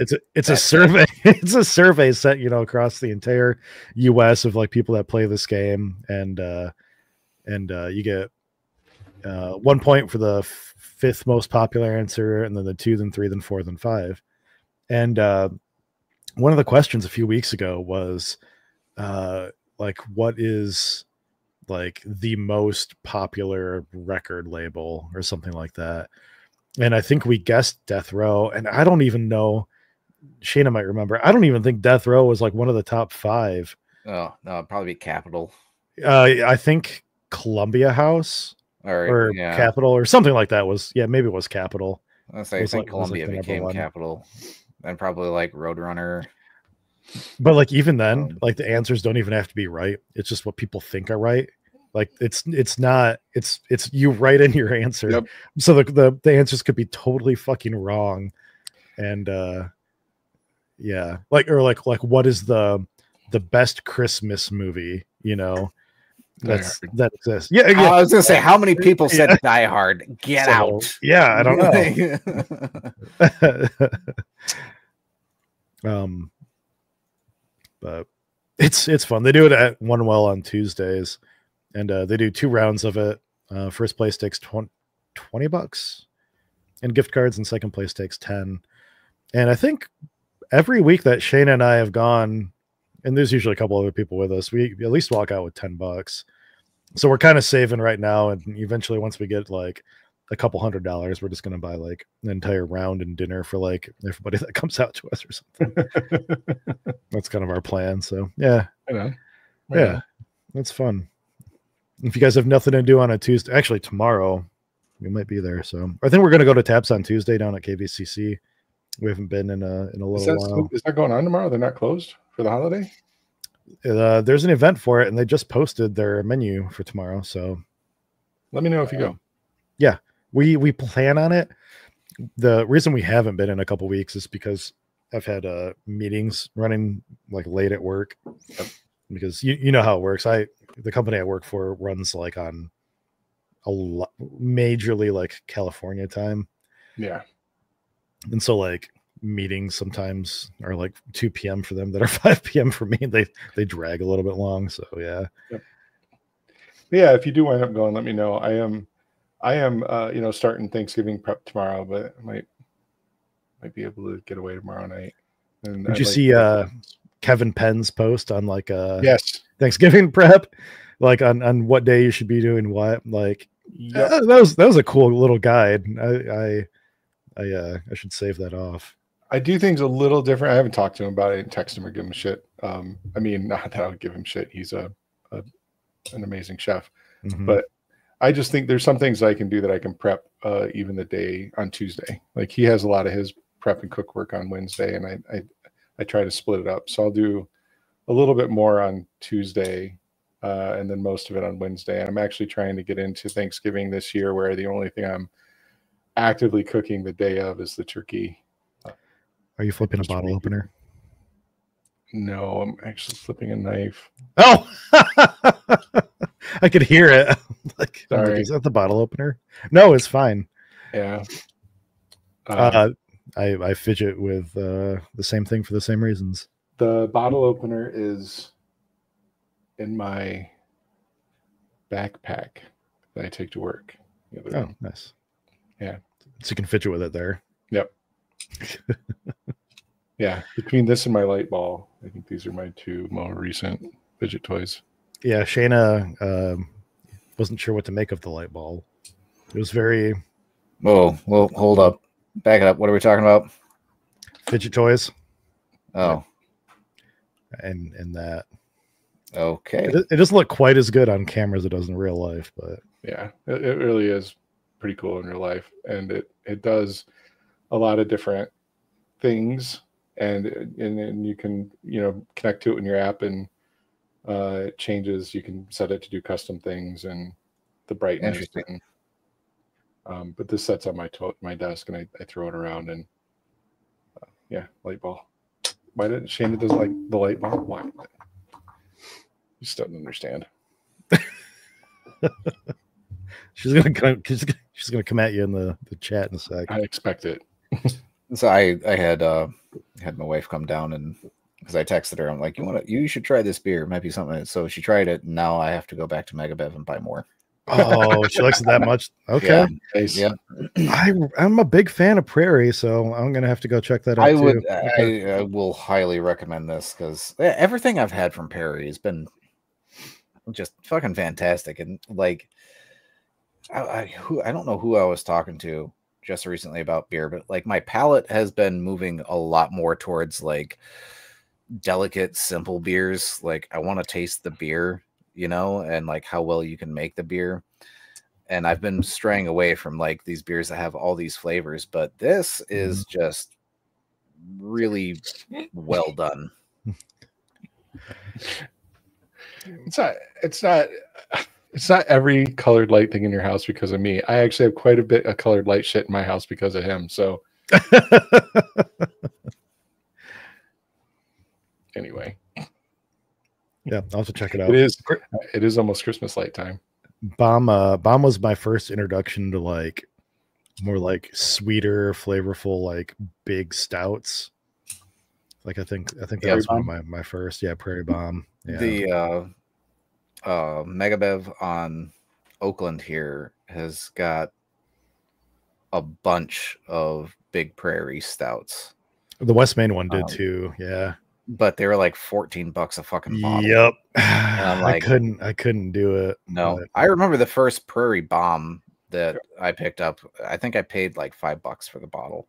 Oh, yeah. See, I want to say when I was new to beer and just kind of getting into it, I think Prairie Bomb was one of the most expensive beers at the time that I bought. I remember buying one for like $9 and thinking I was crazy. Or maybe it was $9 that I bought it for. But yeah, it definitely was nowhere near that $14-15 a bottle. Because I was thinking about picking one up. I was like, man, I really like Bomb. I've heard Christmas Bomb's pretty damn good too. I think I've had that once, but I think I paid $8-9 a bottle for that also. And I'm not paying $14 a bottle. No. Yeah. When I was picking out seltzer yesterday, I wandered by one of the aisles and there was an odd side Grandpa's apple pie. And beer? Yeah, in a 12-ounce bottle. Okay. And I grabbed it because my stepson Rick likes, or he used to like, not your grandma's hard apple pie. And they don't make it anymore. I think you can only find like not your grandma's root beer or whatever it is. And so I grabbed it. I just threw it in my 6-pack because I thought I'll buy him a bottle. He's gonna be here for Thanksgiving. We'll see if he likes it. And as I'm wandering around the store, picking out other seltzers, I looked down and it was like a $10 plus bottle, 12-ounce bottle. And I'm like, what the fuck is special about this? Like, it's just, I don't know. I put it back. Yeah. Yeah. Yep.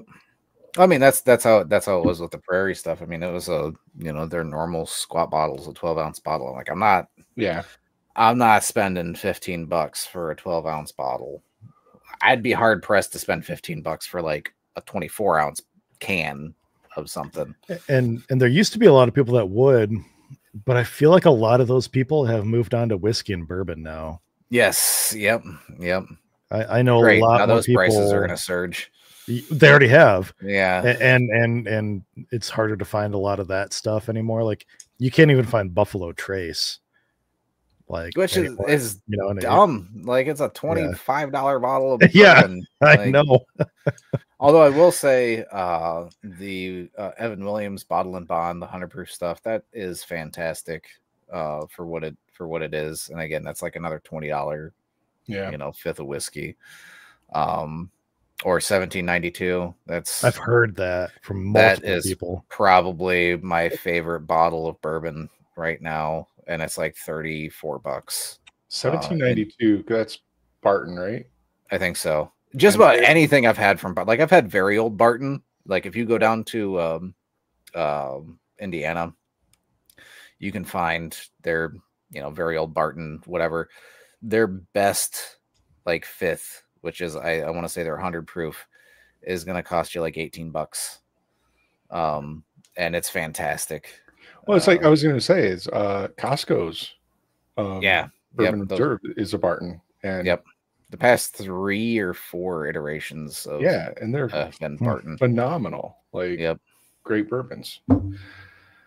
I still go with like I look at these expensive bourbons, and I'm not knocking it. We have friends that buy that stuff, and I enjoy it, but I feel like a $24 bottle of Four Roses, or like you said, like a that Barton's or 1792 or any of those, they're good enough. Yeah. Like, I've had a couple versions of E.H. Taylor. I've had Eagle Rare. Eagle Rare, I will say, is pretty good. But I just don't see spending the price, like, personally. No. Oh, and Angel's Envy, I think, was probably my biggest disappointment. Yeah. I just like, I'm not like $60 on that, and it's like I can get a bourbon that is like $20 that I'll actually prefer more. Like, there's no.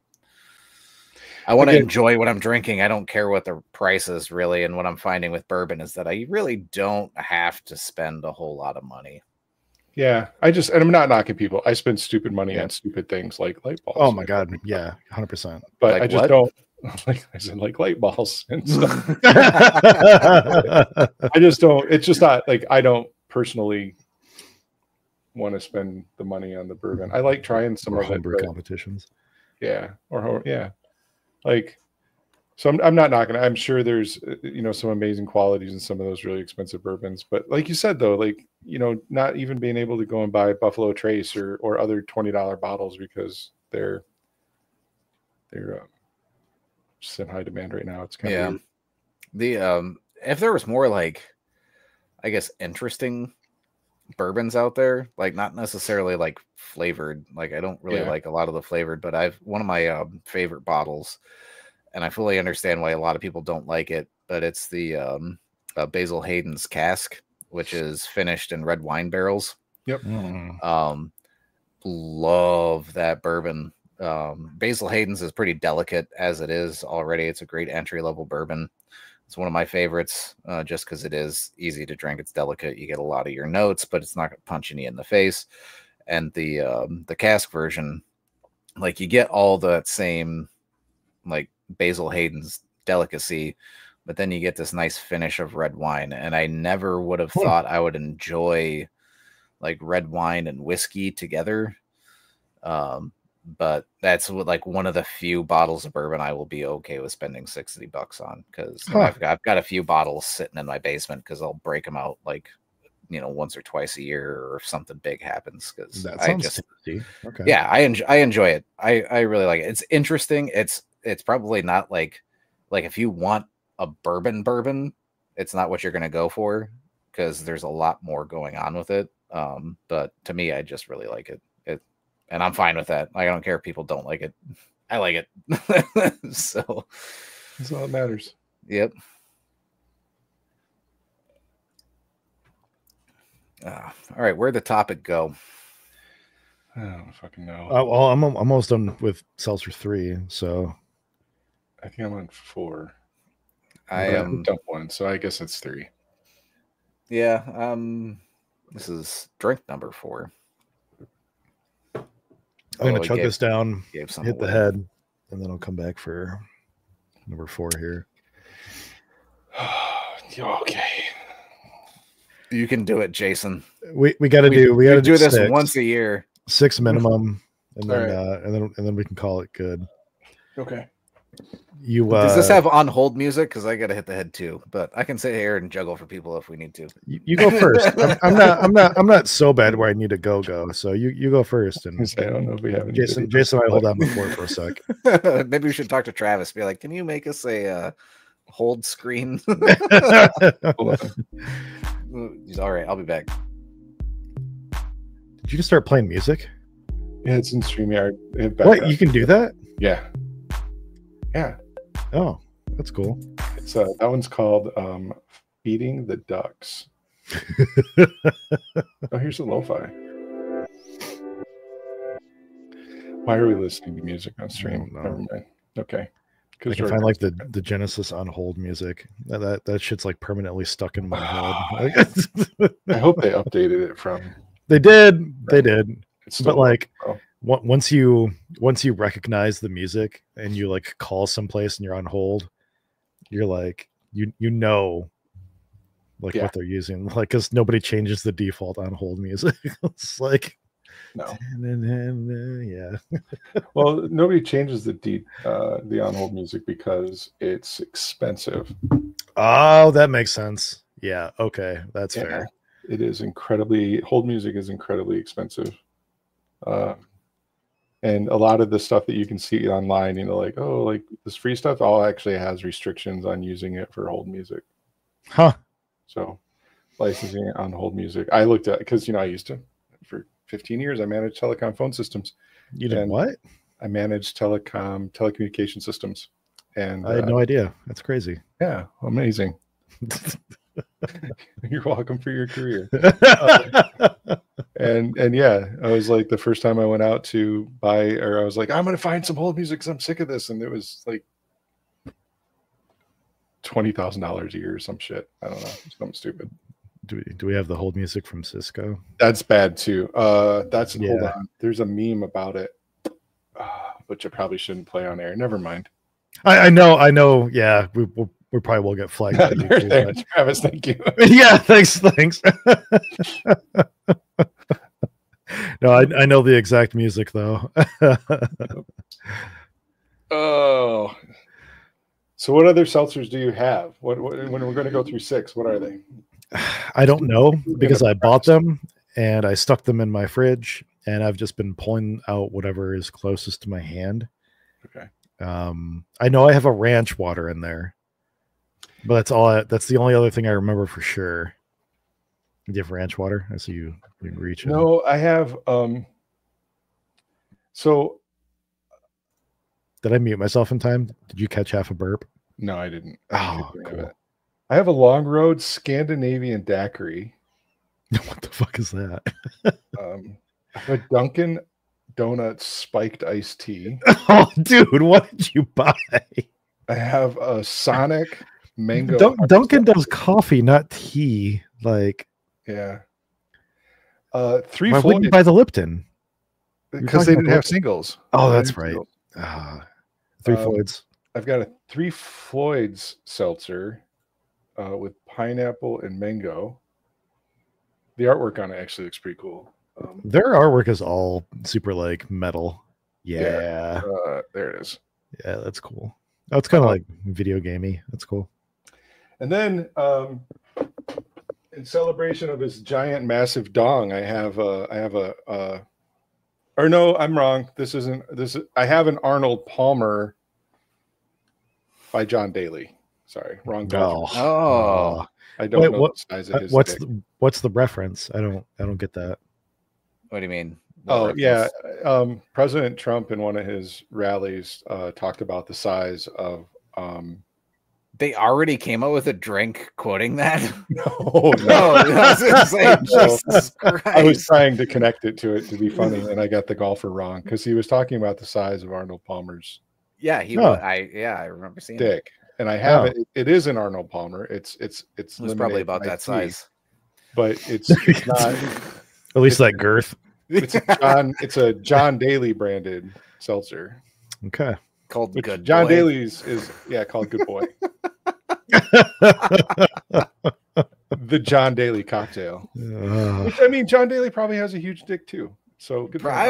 Probably. If you can drive a ball like they can drive a ball, you gotta have a huge dude. dick. He can drive his balls with a cigarette in his mouth and a cocktail. You are watching Michigan Brews. I do love watching John Daly though. I do too. He's a hell of a lot of fun to watch golf. That might be my next one then. Let's see. I also have Arizona. Well, I just finished my hard. You gotta go Seasick Crocodile. I've got a winter ale and a mead. How do you randomly buy a mead? What's the mead? So that's why I bought it. This was the first one I put in my thing, so it's in a can. Is it Blom? Yeah. Okay. Yep. They shout out to Blom. They were Our drop-off. our newest drop-off spot for Michigan Brews this year, and they really helped us out a lot. They are in Ann Arbor, and they have really good cider and mead, and you should check them out. Well, yeah, I saw it at Megabev, and I was like, oh, it's a canned mead. Like, that's unique, first off. So I was like, oh, it says Christmas. I was like, okay, what's a Christmas mead? Berry, ginger, and festive are the flavors. Yeah, that's... I can think of some festive things that you want to taste. Right, yeah, I'm like, okay. But then I saw it says made with Michigan honey. Cool. I was like, oh, okay, cool. Made with Michigan honey. It's Michigan meadery. Like, I'll buy it. I'll buy it. And then I have the Griffin Claw Three Scrooges, which is just a winter ale brewed with honey, orange peel, and spices. So, but this is a tall boy. Oh, nice. Nice. Both of these clocking in at 5%, right? Oh, 6.9 for the mead. So I'm gonna grab some shit out of here. Oh my god. Oh, there's a cider in my fridge still. Oh, this might be a cider from last year, or a seltzer from last year still. Hold on. What is this? Watermelon lemonade hard seltzer. I can't drink this because Shayna would kill me, but I didn't buy this year. I really think this might have been in my fridge since last year. Yeah. 8/20/24. No, somebody must have just given this to me then. So I don't know where this came from. Okay. All right, let me pull out some other random shit. All right, Jason, answer your question. I have the ranch water. I have Transient's Crunch Time Lime. Is this what you drank? No. Hard seltzer with key lime juice sweetened with agave nectar? No. We drank a combination with mint in it. So I have that. That's only $2.99 a can. And not to knock Transient. I just don't say that Yeah. ranch. I usually really enjoy blackberry, another press, blackberry hibiscus. So okay. Yeah, I'll do it. Well, I'm going to save the Transient second to last. I'm going to do the press right now. All right.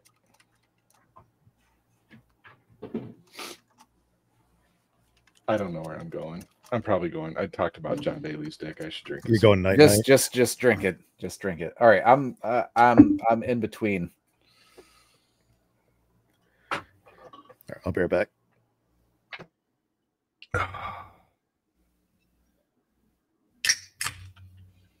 So this is, let's see. I don't even know what I was going to say. Hey, this is a seltzer that's actually colored. All right, I'm going with the Three Scrooges.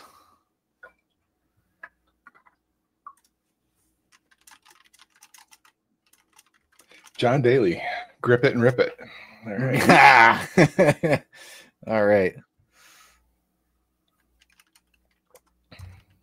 Oh, that's tasty.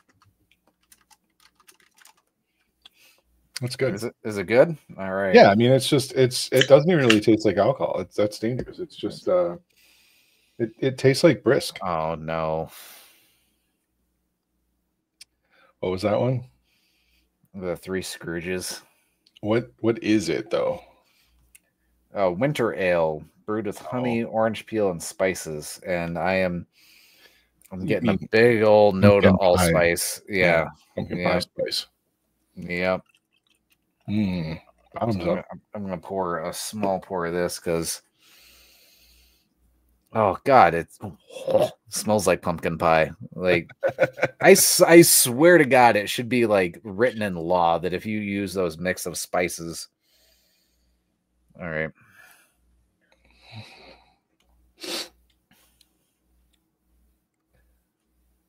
It's not bad. I'm back. I mean, you don't get. All right. Don't get the spices and the flavor. Just in the nose? Yeah, it's just all in the nose, which I'm not a huge fan of, but Right on. It's so oh good.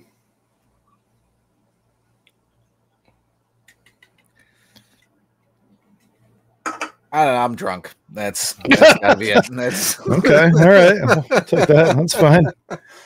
I don't know how to describe this. There's so much going on in this beer. All right. What is it? I might have missed that. Griffin Claw. 3 Scrooges.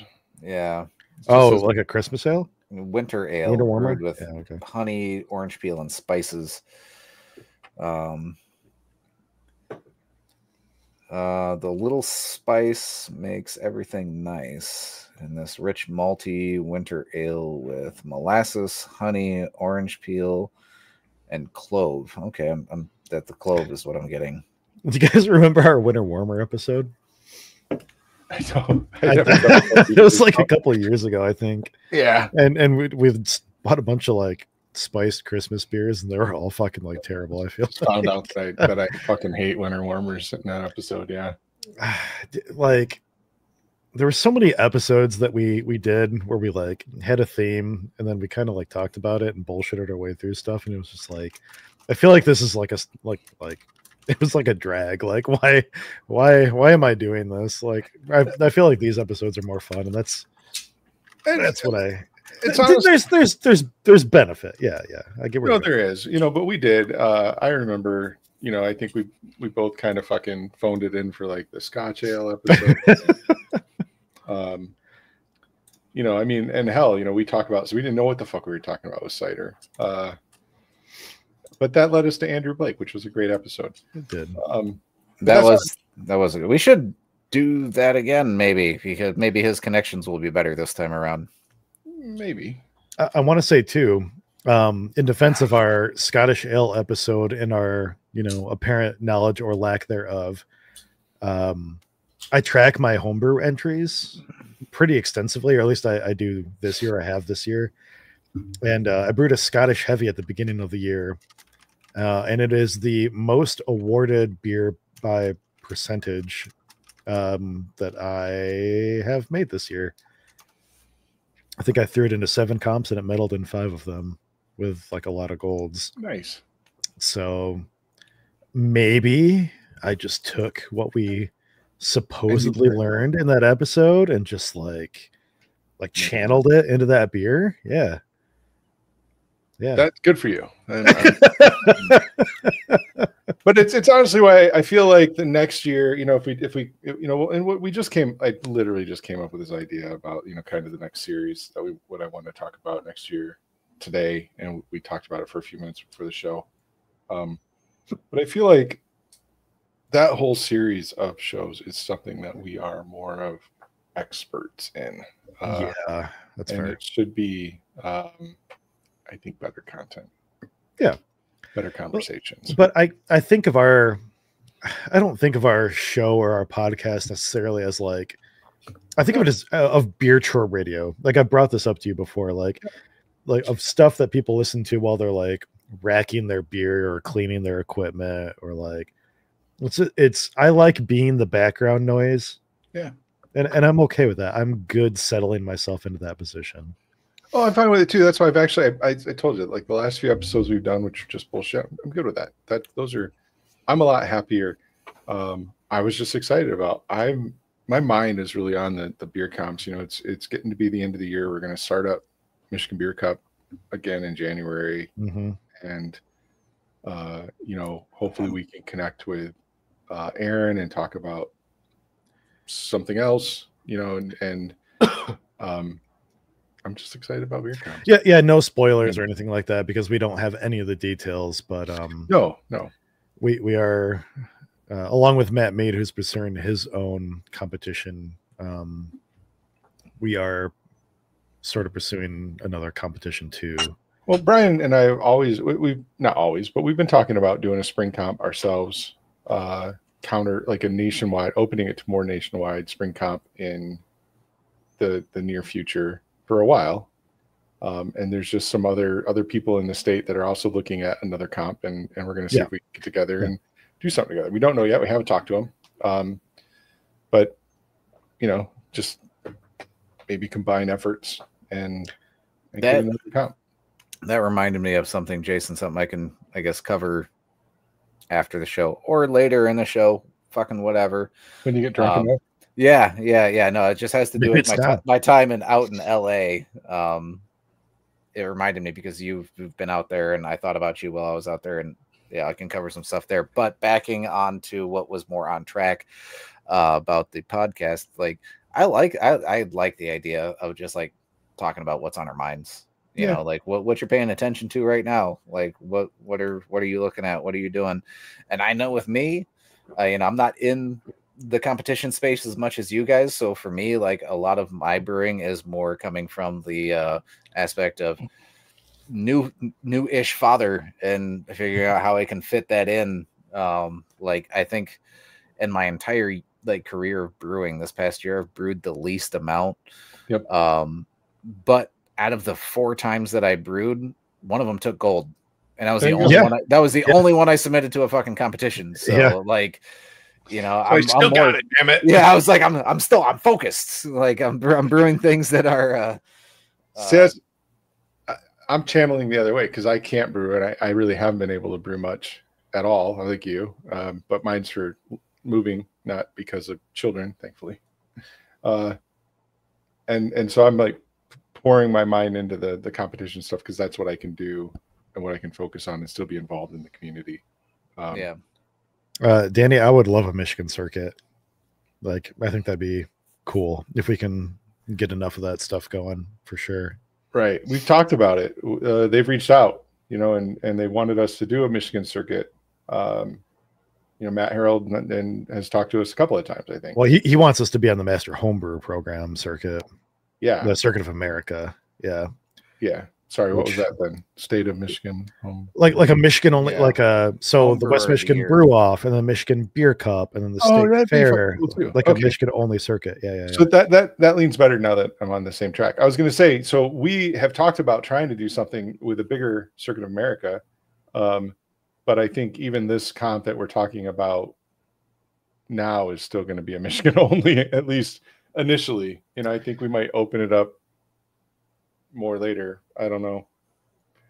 It's hard, you know, when you're running a comp and you're trying to, you know, engage the community and you know and also engage your local, you know, support your other breweries, your brewery organizations, you know, things like that. It's a little bit easier to do, and it's local. I think we had paid and you know, kind of fluctuated a little bit. I think we ended up with a final count of like 480 something entries, Michigan only this year. And it's it's tough. Like, I want to have a competition in Michigan that we open up nationwide, but when you have so much interest just within the state itself, like, like what do? You don't want to turn around your local like people. But it's really hard too to open it even farther. Like, you know, people that haven't run comps, when you get over 500 bottles, it's an immense amount of work. Like the commitment that you got to get from judges is huge. We barely had the volunteers this year to even pull off 500. So here's a weird thought, just my drunk brain going off on it. Like, I love the idea of Michigan only, like keeping things like Michigan specific, because I feel like we brew some damn fine fucking beer in this state. But like, how would you go about building, like, say, a 50 state, like what if you had like just 2 or 3 brewers, you know, from each state? Like, you have like a tiered system. Like, you have to go up. Oh, so you have to qualify? Yeah, you have to qualify, and then you end up going to like a national. I mean, it's a lot like nationals, but like you have to qualify to get to a point to where like. So there's no.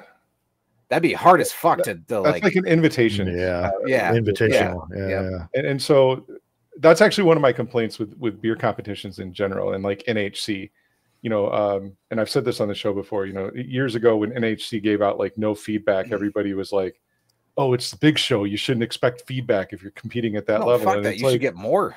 Right. And I've always said fuck that, because it can be the first comp I enter, because it's not invitational. It's open to anybody. That could be my first beer ever brewed, and I fucking send it to NHC and you need to give me feedback. There are no invitational brew comps that I know of, at least on the. I know of. Yeah, I was gonna say I know of one, but it's unprofessional. I yeah, don't know professional anything ones I'm homebrew aware side. of. But yeah, I think just the thought of the logistics that would go into that, and then like, what do you use to qualify? Well, see, here's the thing. America, or you have the the Master Homebrew program. If they tighten up a little bit of their restrictions on how they collected their scores, like you'd have a repository for like score level. Yeah.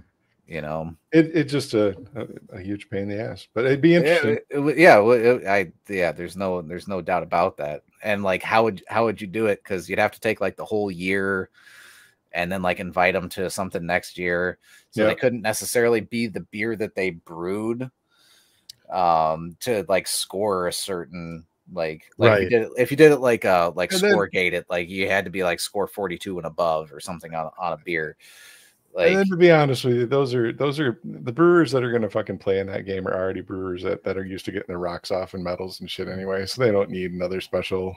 Exactly. That is probably true. That all the names are going to be the same.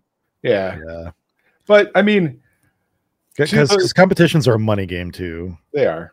It's a numbers game and a money game. I mean, I'm not gonna lie. That's what's kept me from going into numerous competitions, because it can be fucking expensive. Yep. It's expensive to run one. Like, yep. I mean, we've kept our fees, unchanged since we've taken over, and I think low, compared to even a lot of other comps. And I think, it's something that we've got to look at this year is, are we going to address, or are we going to raise the rates at all, even if it's $1? But it's expensive to do. It's expensive to put on. And you got to have a good support system in place. And I think, like we were saying earlier, like we have just enough judges around here to pull off a 500 bottle comp. If we organize it well, like the timing for a competition is like tough with other things going on too. Yeah.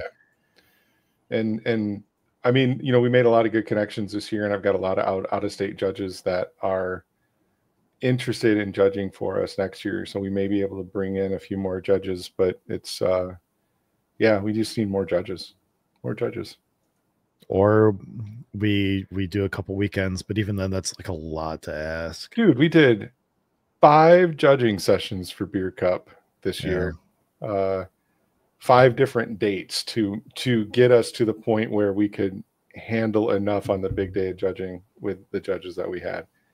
And so it just gets to be, I'm sitting here right now in November telling you guys how excited I am for the next year's Beer Cup circuit, and I can't wait to, fire up the competition again.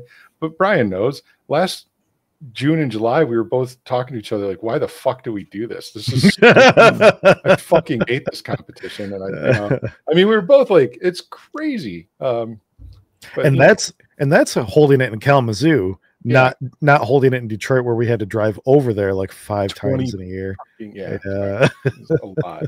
I'm not gonna lie, like you guys saying that like is the kind of like the same reason why I never like fully pursued like opening a brewery or anything like that. I mean, outside of some of the other extraneous issues that come up there, like I enjoy brewing. I enjoy going to competitions.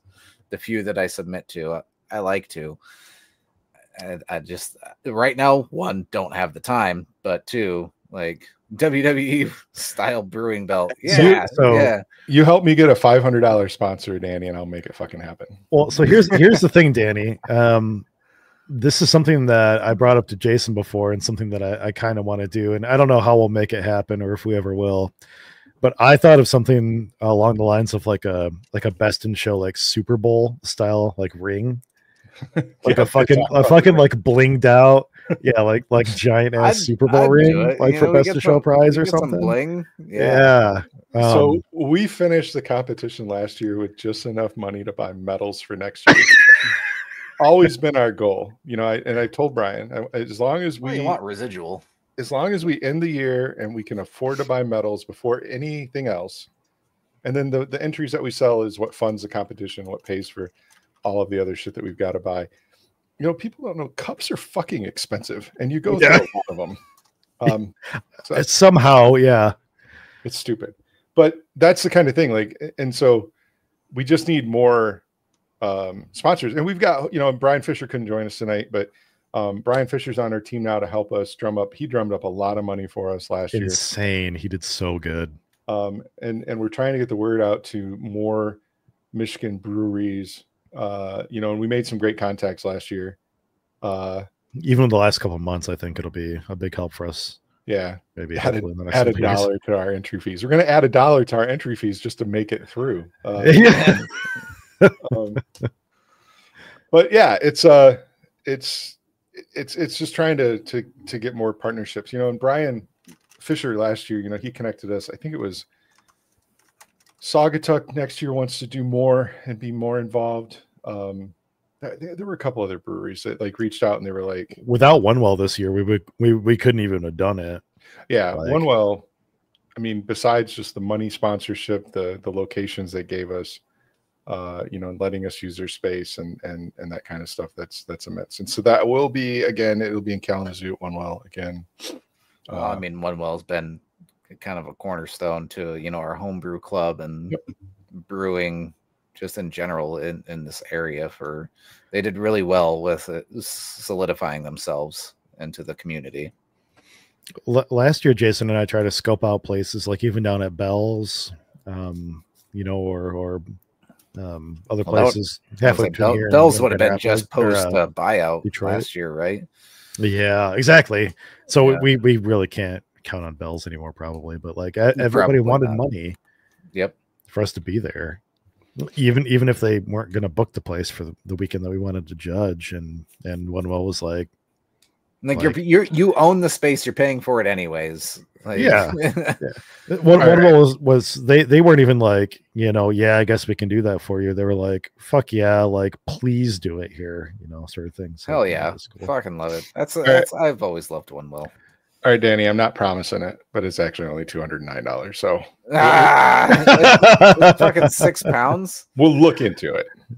Can we does that include the customization of the logo in the middle there? I don't know. Let me play with this. It looks like I have to pick a sport clip art. So this one might not be the right one. I just got a pizza cutter. I was going to say, can we also fashion like a crown of hops? Oh, that's cool. I think it's the wrong season, isn't it? Like, I don't think hops are growing at that time. No, I meant like metal. Be like Caesar. I love the Super Bowl ring idea, but no, I'd be down for Super Bowl. I don't have any weight on what you guys spent your money on, but I'd be down for a Super Bowl ring. I'll never have it, but you don't know that. Shit. You don't know that at all. Yeah, maybe once my kids are grown a bit more. Jason's. I see him. Oh, he's about to share something else. Look at that. Oh yeah, see? Yeah. Oh, dude. That's come on bad. now. Yes. Oh my God. Come on now. Come on now. There's no way you wouldn't be super happy. I'd be wearing that shit to every single homebrew fest. Could you imagine somebody who's like taking best of show multiple times or walking around and you can hardly grab their glass because of their rings? Yes, Danny, right now this is just for Michigan Beer Cup. We have not gone far enough in setting up the spring comp or the other comp yet, but all right. Something different is probably going to happen this year. Yeah, agreed. I mean, I still want to do the plaque because I think the plaque is just like classic, but yeah. But I'm sure we can swing. Those are pretty fucking cool. It's so dumb, but I love it so much. It's been in my mind for like years. I mean, the belts are cool. The rings are cool. Somebody does a sword. I don't know what kind it is. Pretty fucking. Are you kidding me? Speaking of Danny. They gave this kid this guy, they gave him a fucking mash pallet once and he almost banged up my bar with it. I'm not giving anybody a fucking sword. Oh, was that the fucking meat competition? No, what did you win, Danny? You won the mash paddle from Celebrity Deathmatch. He didn't bring that up to camp though, did he? I was just gonna say I know somebody who does forging. I might be Chris? able to. No, it's my old lead guitarist. Aaron. Oh, Aaron does that? Yeah, He's into that shit now? Yeah, I know he Aaron. makes some Okay. good shit too. That's cool. Like, Love it. Yeah. We'll find something. We gotta do something different. The medals this year for Michigan Beer Cup are going to be bigger, Half-inch wider. yes. half-inch. Whoa, Yep. half-inch. That's big. And I as like thick it. as last year. I like it. Thick and So- girthier. With two C's. Yeah. And antique finish. Back to the antique finish. And I believe purple ribbon. Brian picked up. Purple. Purple is my choice this year. Yep. So I'm actually, I again, I think I was talking to Amy the other day, and I'm like, I just need to order them. Like, it's just Yeah. We have the money. Yeah. Yeah. Yeah. Honestly, now, because prices aren't going down in the future. You No, know, so, they're not going to. Yeah. You're almost better just stock up for like multiple years at this point. Because We would if we didn't have to change the year on the metal every year. Ooh. Yep. That's the issue. Wait. Could you engrave the back? We could, but I mean, it's cool. I mean, it's so much cooler to have the year change on the metal. It is. Yeah. It is. That's true. I like the year change on the metal. I like having the year on the metal because I think it's, I think it's, Danny found it. The Port City Plunder does swords. Yeah. yeah. I like the year on the metal. If we do any kind of engraving, I would like to eventually be able to put the name of the winner and the category on the back of the medal. I think NHC did that last few years. Mm-hmm. Could you also add the like maybe not necessarily the category, but the name of the beer? It just depends on how much room we have. All right. I've got I want to say it's the O'Connor's medals that I have. They both have the name of the beer that I put on there. So like I know the category from that, but That's cool. I'm not gonna lie, that beer was so like mid in my opinion. I'm surprised it took stuff. But Is that Cinnapug? No, that was Setting Sail. That was the pale ale that I brewed for Travis's wedding. Oh, fucking cool. Rebrewed and then took O'Connor's. I took second best to show or whatever. Yeah. I Fucking forever ago. I would like to. It's funny, like when Brian and I first took this over, I like was Googling around trying to find the material. Like it's basically, like a metallic plastic sheet just that's like sticky on the and then that I can put an engraver, a laser engraver, and just blast them on. And I found it like the first year. I found it and I talked to Dan Frechette and I was like, could you do that? And he was like, yep. But I didn't buy it because we didn't know how much money we'd have and time and size and all that other shit. And now I can't fucking find it anywhere. I've Googled dozens of times. I can't find the material that we would need to be able to laser engrave. I have the ability to do it if I can find the material. So there, I threw it out there. If anybody knows what I'm talking about, sticky sided shit that I can engrave and stick on the back of medals. We'll take another look this year, hopefully, maybe, but yeah. Because I think it would, especially as the medals get bigger, it's going to get easier to fit this shit on the back. That's a good call too. Okay. Yeah.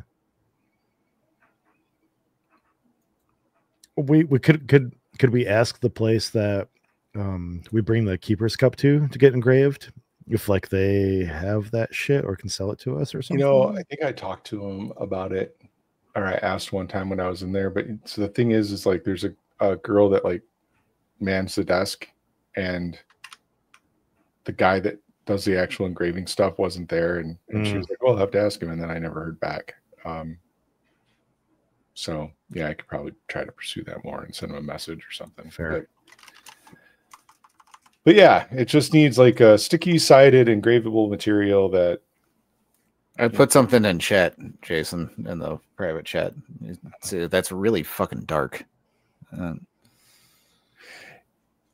I don't know if you. It's not. See that I found that kind of stuff, but they're all too big, and they're like square. Oh, what are you looking for? Well, I mean, the size of the metal, I need like, like 1-inch circle tops probably. Oh, okay. Okay. And this stuff, I don't think you can buy it by the sheet. It's that kind of material. Like, Yeah, right. I think they want you to like have them engrave it, so you need Yeah. to like, so it's like all the same thing, maybe. Yeah, I get where you're going though. I see what you're saying now. All right. Fucking $4 a thing though is still like. I would say that. I was like, yeah. I found it. I'm like, that's why I sent it out, because I was like, I just want to know if this is like similar to what you're. Similar though, yeah, like that, but just as a whole sheet that we can fucking throw under like a laser engraver. See, this is here. So I'll show you what I've found since then. Here, let me move this so I can show you kind of what I'm looking for. This press cider that I'm drinking right now, it's still carbonated as fuck. Like I'm taking sips on it right now, and it's like effervescing, like in my mouth, like half an hour later. So it's something like this, but not for a printer, for an engraver. Like thick, sticky sided. Like I said, I found it once and I can't find it again. I would say everything that I'm finding is specific to like laser printers. Yeah, not laser engravers. Yeah. And like honestly, we could do it here too. Our at least the Portage Public Library has like a maker space. Yeah. That we can just bring shit to, but Brandon's wife Quinn like runs the runs, but she works at the library and has like all of the hookups that we need in order to use that stuff, I'm sure. Yeah. I mean, the nice thing is, so Dan Frechette, who, started the beer cup and that we took it over from, I mean, he does all of our engraving. He's got the engravers and multiple, I think, laser engravers and stuff, and he'd be willing to do it to help us too. Just can't. Yeah, I can't find anything in sheets. I can find them individually. Yeah, and we need to be able to like, I'm not going to have Dan do 140 individual. Yeah. Jesus Christ. Yeah. Even the library would tell us to fuck off. Dan would probably do it for us because he's well, and the thing is, amazing, we've only got like 2 weeks between the we don't want the things, and then we have to have them done. Because I'm not going to be like national. I'm sorry, Julie, but NHC putting your medal around your neck for the award ceremony and then taking away is bullshit. I was really sad that year. Yeah. Like I got to go and take my medal on stage and then I had to give it away. Yeah, so that's some bullshit. Yeah. They give you like a placeholder medal, at least when we were there in Pittsburgh, and you got it to take your picture and then you had to take it off and give it back. Like as you left the stage, and they mailed you your actual medals like a month later. I opened the mead. What was the flavor of that again? Christmas. Literally, like is that what it says? Okay. Berry, ginger, and festive. I was gonna say, so is it Christmas tree, Christmas Santa balls? Like what? Christmas. All right, let's give this a try. I didn't finish the 3 Scrooges. I just wanted to try something different and see. Oh boy. It's really foamy. Look at that. Like it has like a nice white foam to it. That's interesting. Super clean. Yeah. Interesting. Okay. Cool. I'm also drunk, so fair. That's oh shit. You know what I just remembered is I set some sizer in my Keyser last night at like 40 psi, and I have not turned that down yet. It's only been a night. It's fine. It's been about 24 hours now, but I normally keep that stuff at like 30 for serving. So I just have to remember to go do that after our show ends.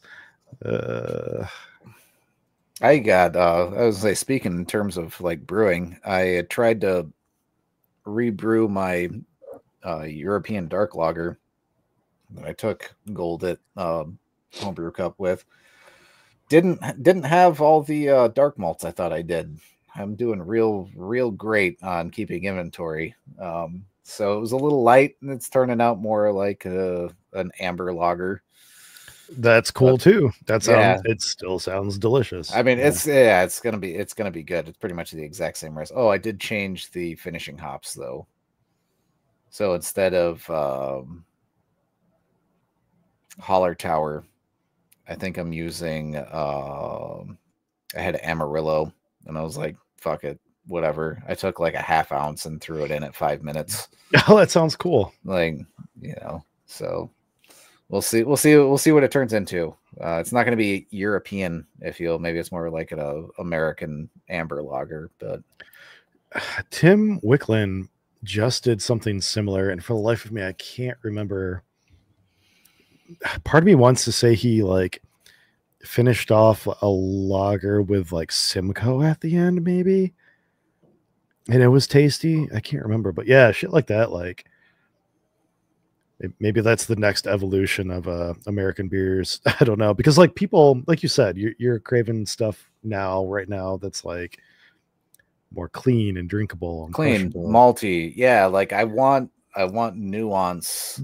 But yeah, flavors. Exactly. Maybe we twist it up a little bit, like a German Pilsner, except you finish it with a little bit of Simcoe or Centennial or something like that. Well, right? that's like, exactly what I was going at. I was going through all my hops, and I was like, thinking, I was like, oh, what do I got here? I had some weird shit that I could have thrown in, and I almost did that, but yeah, didn't I decided not to. I just had I had like 8 ounces of Amarillo that I picked up from I don't know how fucking long ago. It's probably 3 years old at this point. And I was like, fuck it, I'm gonna throw like a half ounce in. So like my overall IBUs should be sitting right around 20 or so. I think I used Challenger. Oh fuck. Okay. For my bittering, and that was only like a quarter or a half ounce at 60.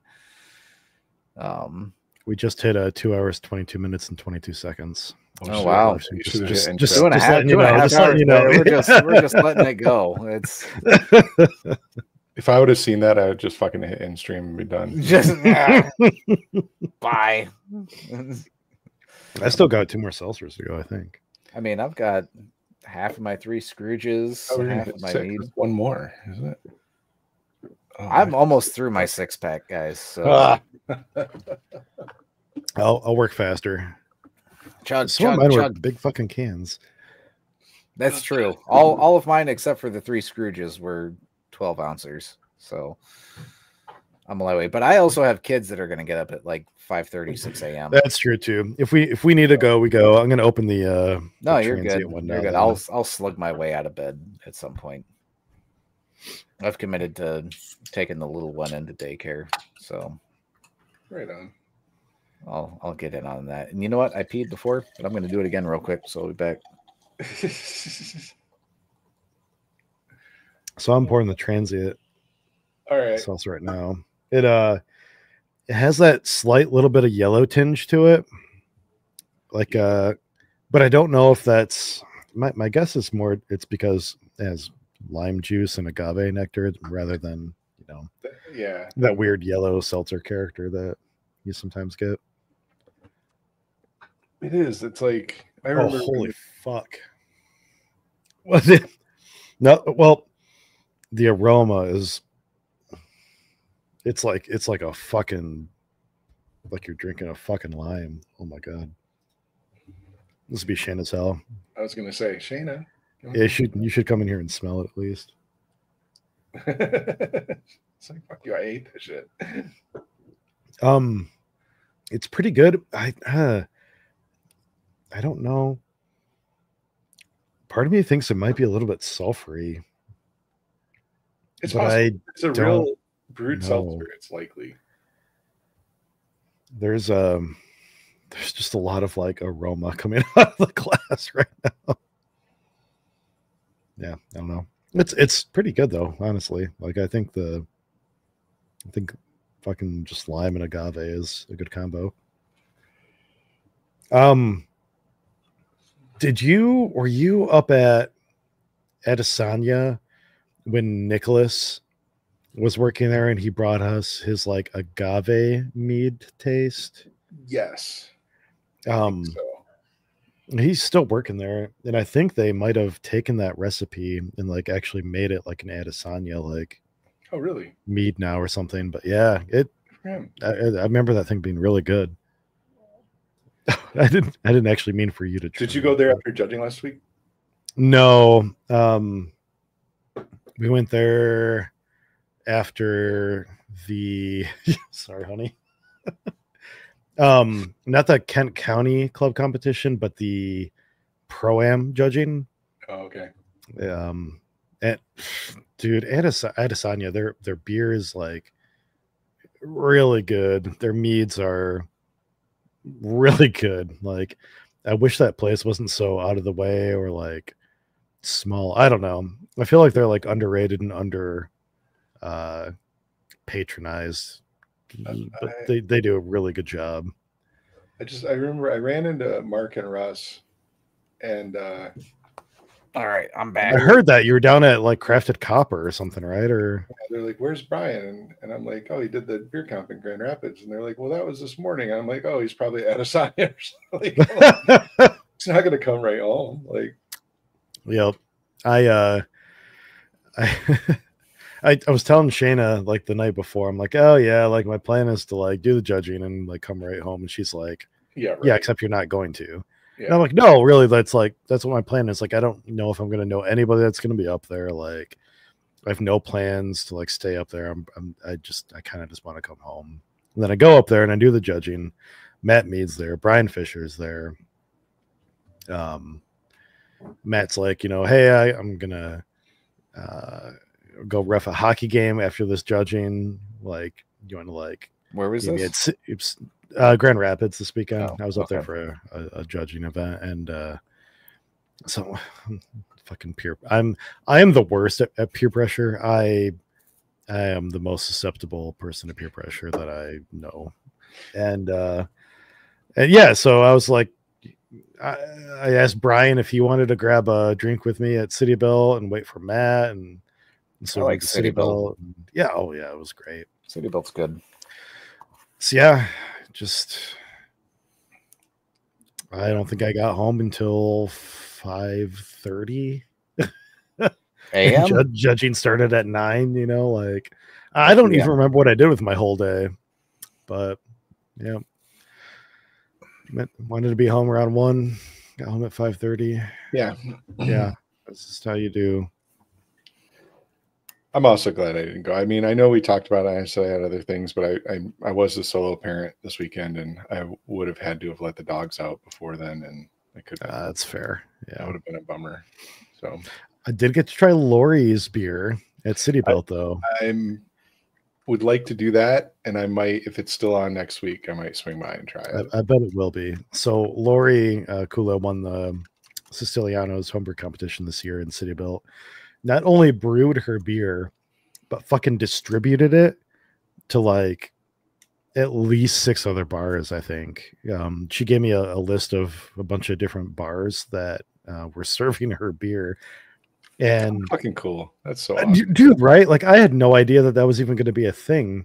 Like as soon as I read that, I'm like, oh man, I want to try like 5 times as hard to win this competition next year, because like one, getting City Built to brew your beer and have it on tap is cool enough because they do a really good job, but like getting it distributed too, I mean, come on, that's cool. Wait, they distributed it? She gave me a whole list. Let me look at her text message.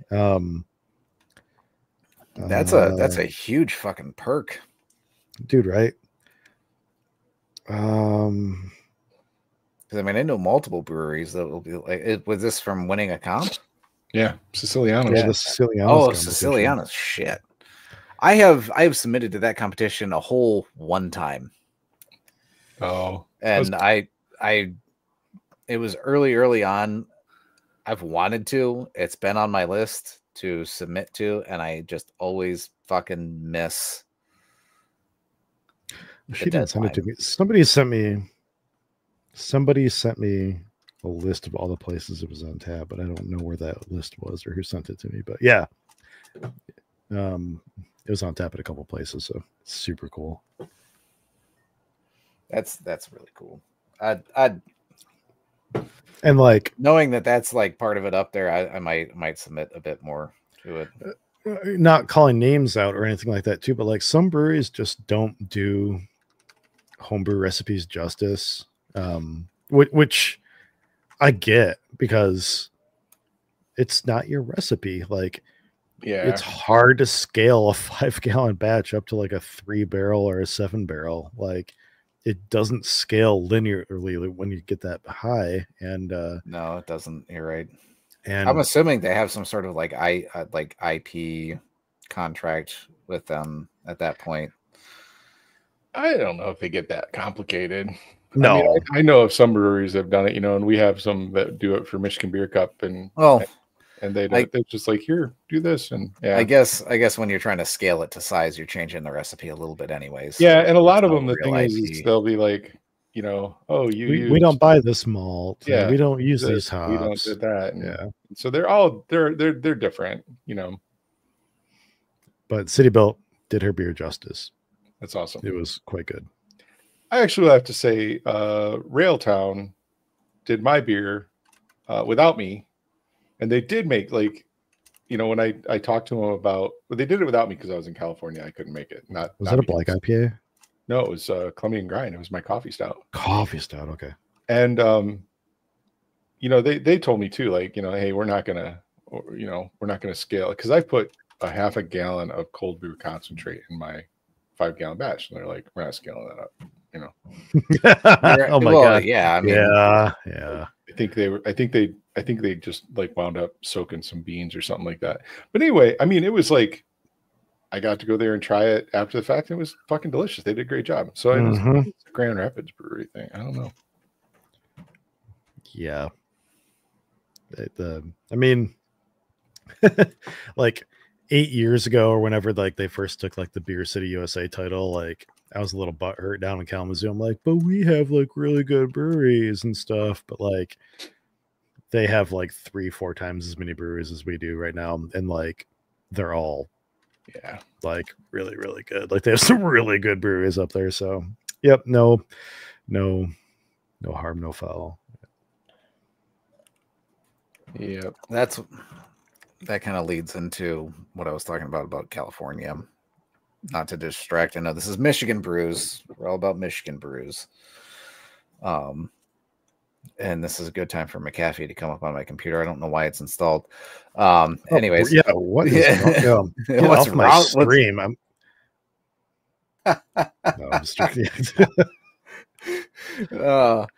No. Anyways, when I was out in Cali, I was kind of expecting. I don't know what I was expecting, but I had two breweries. Norton Antivirus. Yeah. Yeah. And they were both fucking fantastic. So Jason, maybe afterwards, I'll tell you which I hit, and maybe it's a couple that you've been to. And well, you can say it. It's California. Which ones? The first one was Karl Strauss. Yep, that's just a burger joint, dude. Is it? Yeah, that's a chain. God damn. All right. Well, they wherever I hit was close to downtown. They had some damn good beers, and then Firestone Walker. Oh yeah. Oh, I'm jealous. That's cool.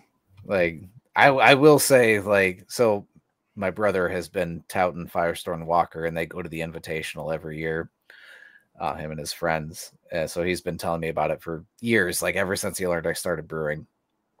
And I was just haphazardly driving around LA, along an area, making my way back to LAX, and passed by it, and I was like, holy shit, all right, I'm gonna detour, and I'm gonna stop in there. And I will say that I had 2 flights, which was 2 flights more than I probably should have had.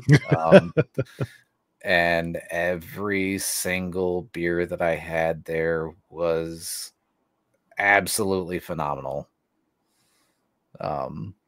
don't know how else to really explain it, but they were great. Firestone Walker.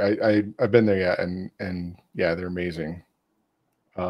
It's one of those things too where I think like they're I know like the stuff that you can get on site was definitely superior to what they distribute, and I get that a lot, and you don't know how long that distributed beer sat and shit like that. But yeah, Karl Strauss, it is a real brewery, but it's more people I knew in California knew it for their the hamburgers, and I don't know how many locations. There's a dozen. But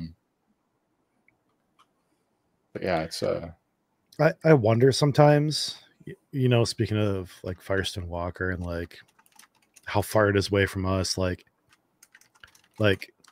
do people over in California get too hearted and then crack open a can or a bottle and be like, yeah. this is okay, but it's like it's because it's fucking like 2-3 months old by the time it gets there. Like I just bought a 6-pack of Celebration, from Sierra Nevada, and it's good, but like I just have this inclination that's like, I bet this beer is so much better like if I could just find it on draft somewhere. Like it just tastes slightly old or something. And like I wonder if that's how they taste, I mean, or something. The closest I can come to that, and I don't remember if you had Pliny on tap with me there. I double dry hop Pliny at that one sandwich shop. Yeah, but it's like that. Like I've had so fucking good. I've had Pliny out here and been like, yeah, it's Pliny. I mean, it is what it is. Like it's good, but it's like I'm not sure what the hype is. And then you sit there and you have a fresh Pliny on draft from a local pub or whatever, and it's like, wait, this is fucking fantastic. I mean, so like I've never had it like from like the source, if you will, or out in Cali. I've had the elder up here, and then when I was in Colorado, I've had the younger off tap. But never had younger. That's cool. Younger. Yeah. So like I've had them all, and the younger was great. Playing the elder, good beer. But again, like I've had it up here, and who knows? I have no idea. I've only had it like once, maybe twice, and who knows how long it's been sitting. But it's like, I was talking to David Jones the other day. Well, it's been a while, but him and Joanne went over to Europe, the summer for vacation, and he went home and then they did some time over in Amsterdam for a vacation or something. And he's like, yeah, we went to Heineken because we were there, and he's like, it's so fucking good at site. What we get and drink. Yeah. So you did that too, right, Jordan? Yeah. I had Heineken while I was over in Amsterdam, and it is a completely different experience. I mean, it's the same thing with Guinness in Ireland. Yep. It is a different beer. But I will say that the Heineken change was probably a bit more drastic. It's a more delicate beer. That's what I was going to say. Guinness holds up better. Yeah. Guinness holds up. Like it is better from the source. Over there in Ireland, it's a lot more. It does taste fresher. Like I don't know, how else to explain it, but like the Heineken thing was, I don't know. It just tasted like a different beer, like almost altogether. And I had numerous beers while I was over there, and they were all really good. Went to a couple smaller breweries over there, and I actually had a New England IPA in fucking Amsterdam. Yeah. Oh my god, that's cool. Yeah, I had a hazy. I think they called it an American hazy, and I was like, oh, okay. How was it? It was good. It was fantastic. I mean, that's cool. Yeah, that's so cool. It was like the 5.5% or something like that, and it was like, it didn't look like a milkshake like we'd get over here, but it was notably hazy. It was easy to drink, good, flavorful. I didn't get any off notes from it. That's cool. So it was good. Yeah, I was just talking to Sutton, and we're talking about trying to peel away and do a little. Well, you were there. You talked to him too, Brian, about hitting Guinness in Chicago because they just opened last year. They opened a place in Chicago? Yeah. I'd go. I'd absolutely go. A lot of the Guinness that we drink here in America for the last several years have been brewed in Toronto, I think. Yeah, I thought it was I Canada. thought it was Brooklyn. Or I think it's Canada. Well, there's an East Coast Guinness factory and brewery. But now, I mean, now we can go a lot closer to Chicago and hit it up. So we need to do that.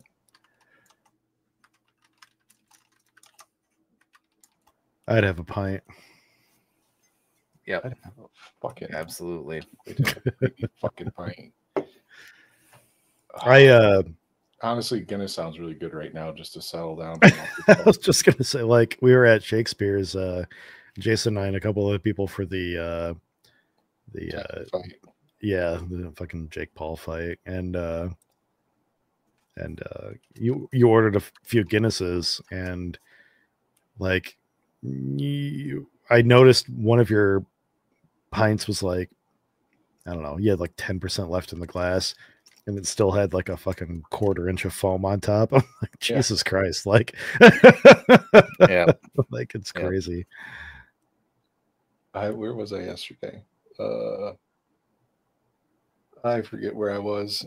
Oh, I think I went to Green Top. I stopped by Green Top, and had a Guinness and wanted to cry because they actually knew how to fucking pour it. So it was beautiful. I follow somebody on Instagram. I think her handle is like a girl drinks Guinness or something like that. And she travels around like Europe or the UK or something like that, and just not specifically to drink Guinness, but just like while she's like doing her thing, she'll like stop into various bars that people tell her to stop into, and she rates Guinness like pours, and it's like kind of funny to read her reviews. Like there's a lot of like 0, 1s or 2s, like of like people not cleaning their lines probably, or not pouring it right, or just like serving like sour, nasty like Guinness pours, and like it's an art. I'm not going to name a brewery, but a friend of mine used to be a brewery owner, but he couldn't work the front end. He was the brewer. Somebody else managed the front side or front of house. And he actually wound up taking the nitro tap off and taking it home with him because his bartenders couldn't fucking pour it. And it was, and he even caught them. He tells me a story. He told me a story once that he caught them. He caught one of the bartenders pouring pitchers or running pitchers full of the nitro beer and setting it on the back bar because they thought that it poured too slow and it took, it was too much of a hassle. And so when people ordered nitro beer, they would just be dumping them out of this pitcher that they improperly poured. And he was like, but like, I feel like that's a training opportunity and not necessarily their fault, right? Like, he claims that he trained them multiple times and, tried to explain the nuances of a nitro and the nitro pour and why it was important. And they just would still not do it. They just pour it. Like, I will say, when I was going through the Guinness training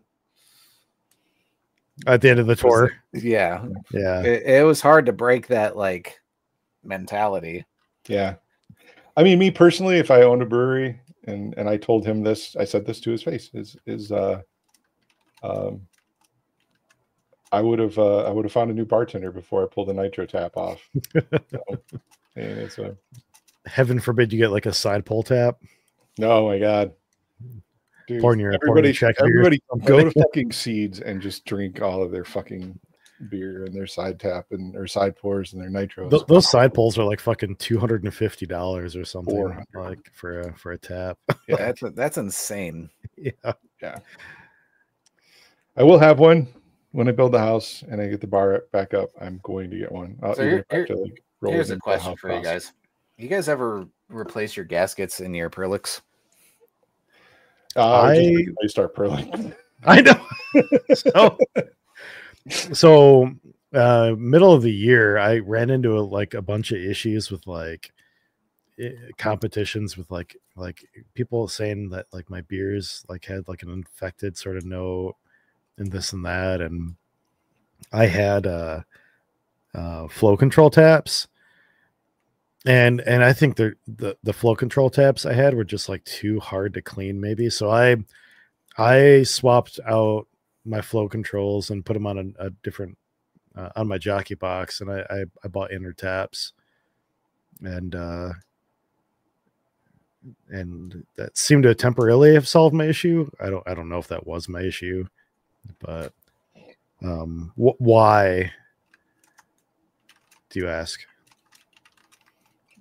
Just because I've got one tap that I consistently have to take off pressure, otherwise it leaks.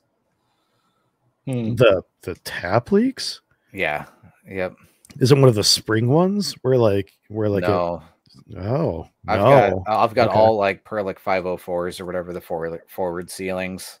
But 304s, I think maybe. or 304s, yeah. Or is that steel? No, I have no fucking idea. They're the all like solid stainless steel forward ceiling Perlics. And I've had 2 kegs of carbonated water on it. Now, granted, they're at a higher serving pressure, but it constantly leaks. Like I cannot get it to seal properly.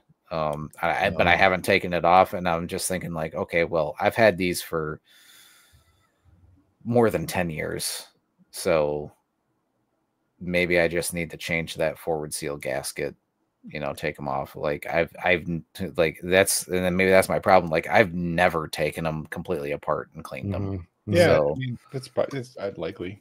Yeah, that was my. I bet it's not like, that hard. No, I don't think it's gonna be that. I've taken them apart. I've just never taken them apart and like completely soaked them in Star Sand, baked them, or done anything like that, like replaced parts or anything. So I just don't know if like that's a thing.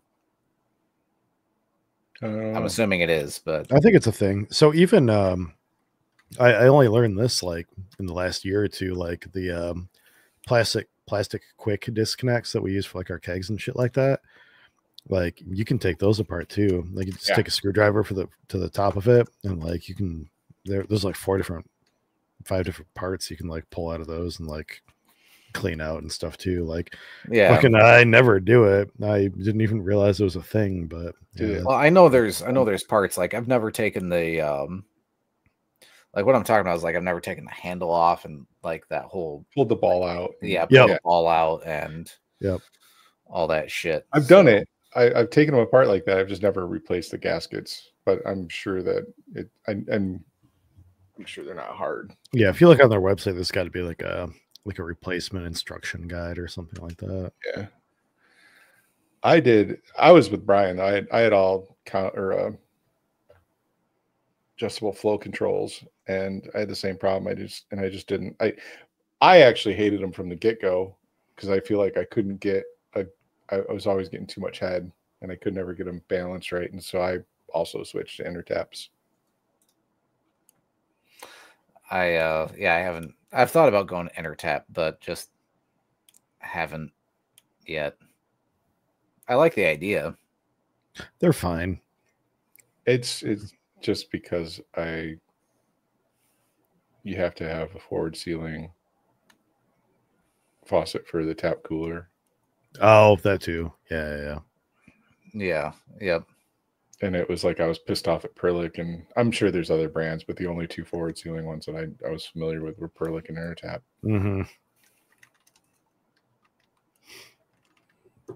Well, I'm about done with the last little bit of my 5th seltzer here. I think I might do the ranch water, but I might take it off air. I don't know how you guys feeling.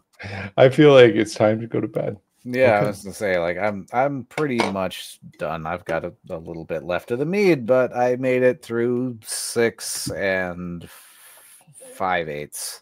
Well, that's pretty good. I mean, it's about a 3-hour show. I think it's about good for a seltzer slam. So, it's been fun. Yeah.